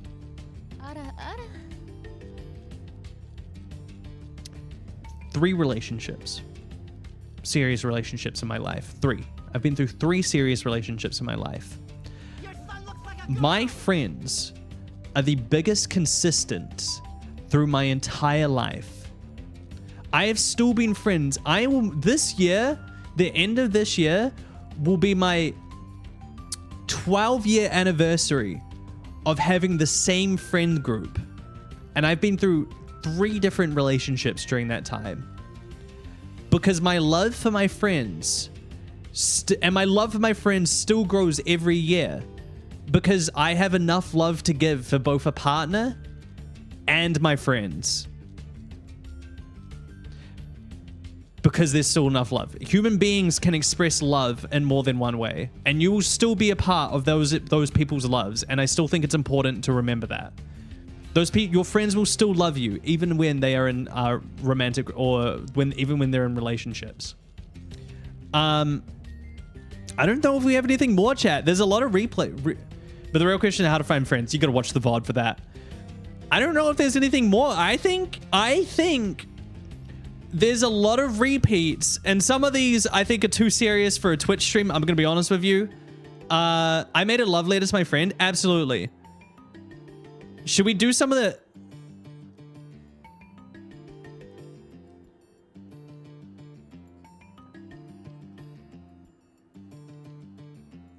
Wait. A year ago, I had a guy I really like of around 6 years wait, you've liked him for 6 years. Text me, he wanted to get to know me better, and I barely remember that night. I'm pretty sure I fumbled the bag when I sent a laughing emoji. Currently, when we talk, it's sometimes about future things, and he even said he had my future planned out, describing a guy nothing like him. And I really can't be 100% sure if he likes me. I'm trying to get over him, but he's always felt like my soulmate. Have you asked him out? What? I'm trying to get over him. Have you asked him out? It sounds like this dude has a crush on you. Bro, what? Wait, I'm a wimp? Bro, chat, I can't be the only one. Dude, it sounds like he thinks he doesn't have a chance. And he's like... It sounds like he thinks he doesn't have a chance, and because of that, he's fallen into like this best friend role, and it might be eating him up inside. Listen, this is all me getting off at a slight, like half a paragraph of your description, but I've seen many people do this. Ask him out on a date. You know what I mean? Fucking, you know what the greats do in this world? You know what the fucking greats do in this world, chat? They take risks. They take fucking risks. Do you think LeBron wouldn't be the GOAT if he didn't shoot his shots? Okay? If he didn't shoot his shots. Messi would not be the greatest of all time if he didn't move from a small village in Argentina to Barcelona, man. Okay? Shoot your fucking shots. Because otherwise, you don't know if you'll miss. And what's worse, getting the confirmation that, yo, okay, maybe we can't date. He doesn't like me. Other than not knowing. Shoot your fucking shots, bro. Okay? And in the back of your mind, if you're sat there thinking, I can't do this. I can't do this. There's no way I can do this. I couldn't do it. I want you to think of one person in this world. I want you to think of one person who never gave up. And I want you to know that LeBron James would want you to ask this person out. So do it for LeBron. Ask him out. Literally just ask him out, bro. That's it. Literally just ask him out. That's it.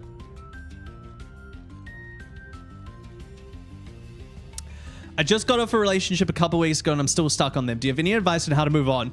Should I look to talk and date with other people? I'm just 18, but low-key feels weird. I want people my age.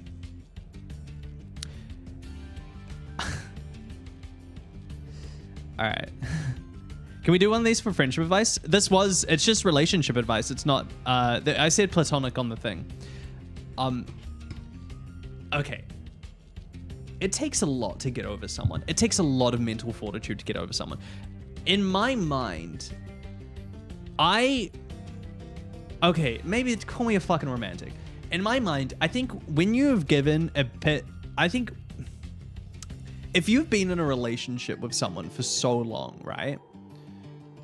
And you give someone like a piece of your heart, you will never get that back. In my opinion, I think a piece of your heart will always be with that person. However, to get past someone, you got to stop talking to them. You have to stop hanging out with them. Block them on social media. If you're scrolling through their Instagram, block them on social media. If you go to classes together, do not sit with them. It fucking sucks. Maybe eventually you can get back, like cutting contact is important. Maybe eventually you can go back to talking, being friends. I personally have never been friends with an ex, but maybe you can go back to talking to them later on.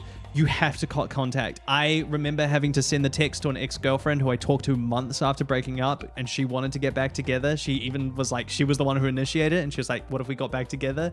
And I was like, no. Then she was like, what if we were fuck buddies? And I was like, that doesn't seem healthy. I'm going to say no to that. Very mature for a 19-year-old to be like, that doesn't sound healthy. I'm going to say no to that. Talk to her for months later still, platonically. Got to cut them off. Best decision I made was ever being like, actually, no, you have to cut them off. Next thing, this might be a controversial one.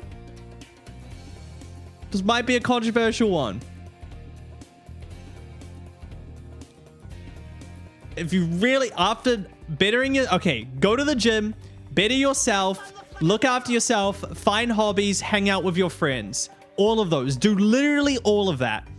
If none of that is working and you still find yourself thinking of them, if you have gone to the gym, if you're fit, if you've got new hobbies, if you're going on walks, if you're finding new music, if you're hanging out with your friends every weekend, if you're playing video games, if you still find that you are thinking about them, hook up with someone else. I'm sorry, it works. I'm sorry, bro, it works. It just works. I don't know what to tell you, bro. You have to hook up with someone else. It just fucking works, dude. I don't know what it is about human instinct. It just works, dude. Go on dating apps. Find, you're going into university and shit soon, dude. My brother in Christ, you gotta hook up. Keep it simple. Keep it safe. Keep it safe. Keep it safe. That's an important thing. Keep yourself safe in these situations, because going into dating and hooking up it can be scary. Keep yourself safe. Always let your friends know when you're going out to meet up with someone and all that. You gotta hook up with other people, bro. If everything else isn't working, you gotta get yourself with someone else. You won't be thinking about them. Honest to God, I promise you, dude, you will not be thinking about them. It's gonna be, but like, keep yourself safe. Everything else ain't working, hook up with someone else. Then you start just having fun with it. Realize that like you can start dating and shit, I don't know.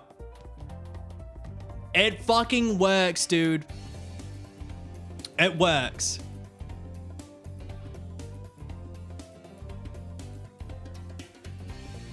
Someone said gifts for Valentine's. Oh, wait, hang on. There was a good one. Dude, I'm actually having so fun with these. Wait, what is this? My boyfriend and I have been together for almost 3 years. With our anniversary coming up, I've got no idea what to get him. For the past 2 years, I've been getting him car Lego sets. One for his birthday, one for Christmas. Unfortunately, the small Lego section in our store isn't selling any new Lego car sets, and the closest Lego store is 3 hours away. What should I do? Drive him 3 hours to the Lego store. No, I mean, what else is it? It's hard to say because you don't know what else he likes, but like, okay, it's hard because you haven't given us like anything else of what he likes. I'm gonna give you another curveball. Take him out. If you're a woman, right? I'm gonna give you a crazy one. Get him flowers and take him out. Take him out to dinner. Buy him flowers. Maybe maybe if you're not really a going out person, maybe look at a fun game you can play together. Maybe look at board games you can play together. Maybe look at an activity. Things you can do together, I think things you can do together are, I think, what boyfriends really appreciate in dates and relationships. There's nothing better when, like, because I think as a dude, you get a lot of that expectation. And then it's like, bro, let's go fucking, if someone's like, let's go play mini golf together. I think do things together. Do a date you can do together. I think it would be crazy. I need date ideas for my girlfriend. We're both gay and we only see each other over video calls and messages. All the ideas are Google already done normally. What about writing love letters? Have you done that? Broke idea. Oh, we gift ideas for writing love letters. And I want you to put yourself in the mental. I want you to role play this shit. When you're writing this love letter, you are cast away from your beautiful maiden bride on a fucking cliffside in a lighthouse on a cliffside in the raging seas off the coast of Ireland, and you're writing to your maiden bride who you wish to see once you return from your excavation, okay? And she lives in fucking like America or something. That's what I want you to picture, okay? That's what I want you to picture. That is how romantic these letters should be. That is how romantic this shit should be, okay? That's what I want you to do when you write these letters, all right? You are a poet on the Irish cliffside in a lighthouse writing to your maiden bride somewhere back home in like York or some shit, okay? And you long for the days that you can smell her hair and fucking kiss her again or some shit. I don't know what poets talk about. What do guys like receiving as romantic gifts? Lego. All right, I think with that, I'm not sure how much we could do with more of these we could do. I'm not sure how much more of these we could do. I'm gonna be dead honest with you, chat. I think, you know what? You guys, I think that's a very fun, I'm not sure how much of these we could do. I think that was a great Valentine's Day, and I hope you guys have enjoyed that for Valentine's. You know what? I hope my advice wasn't too cringe. You know what? I'm gonna say it.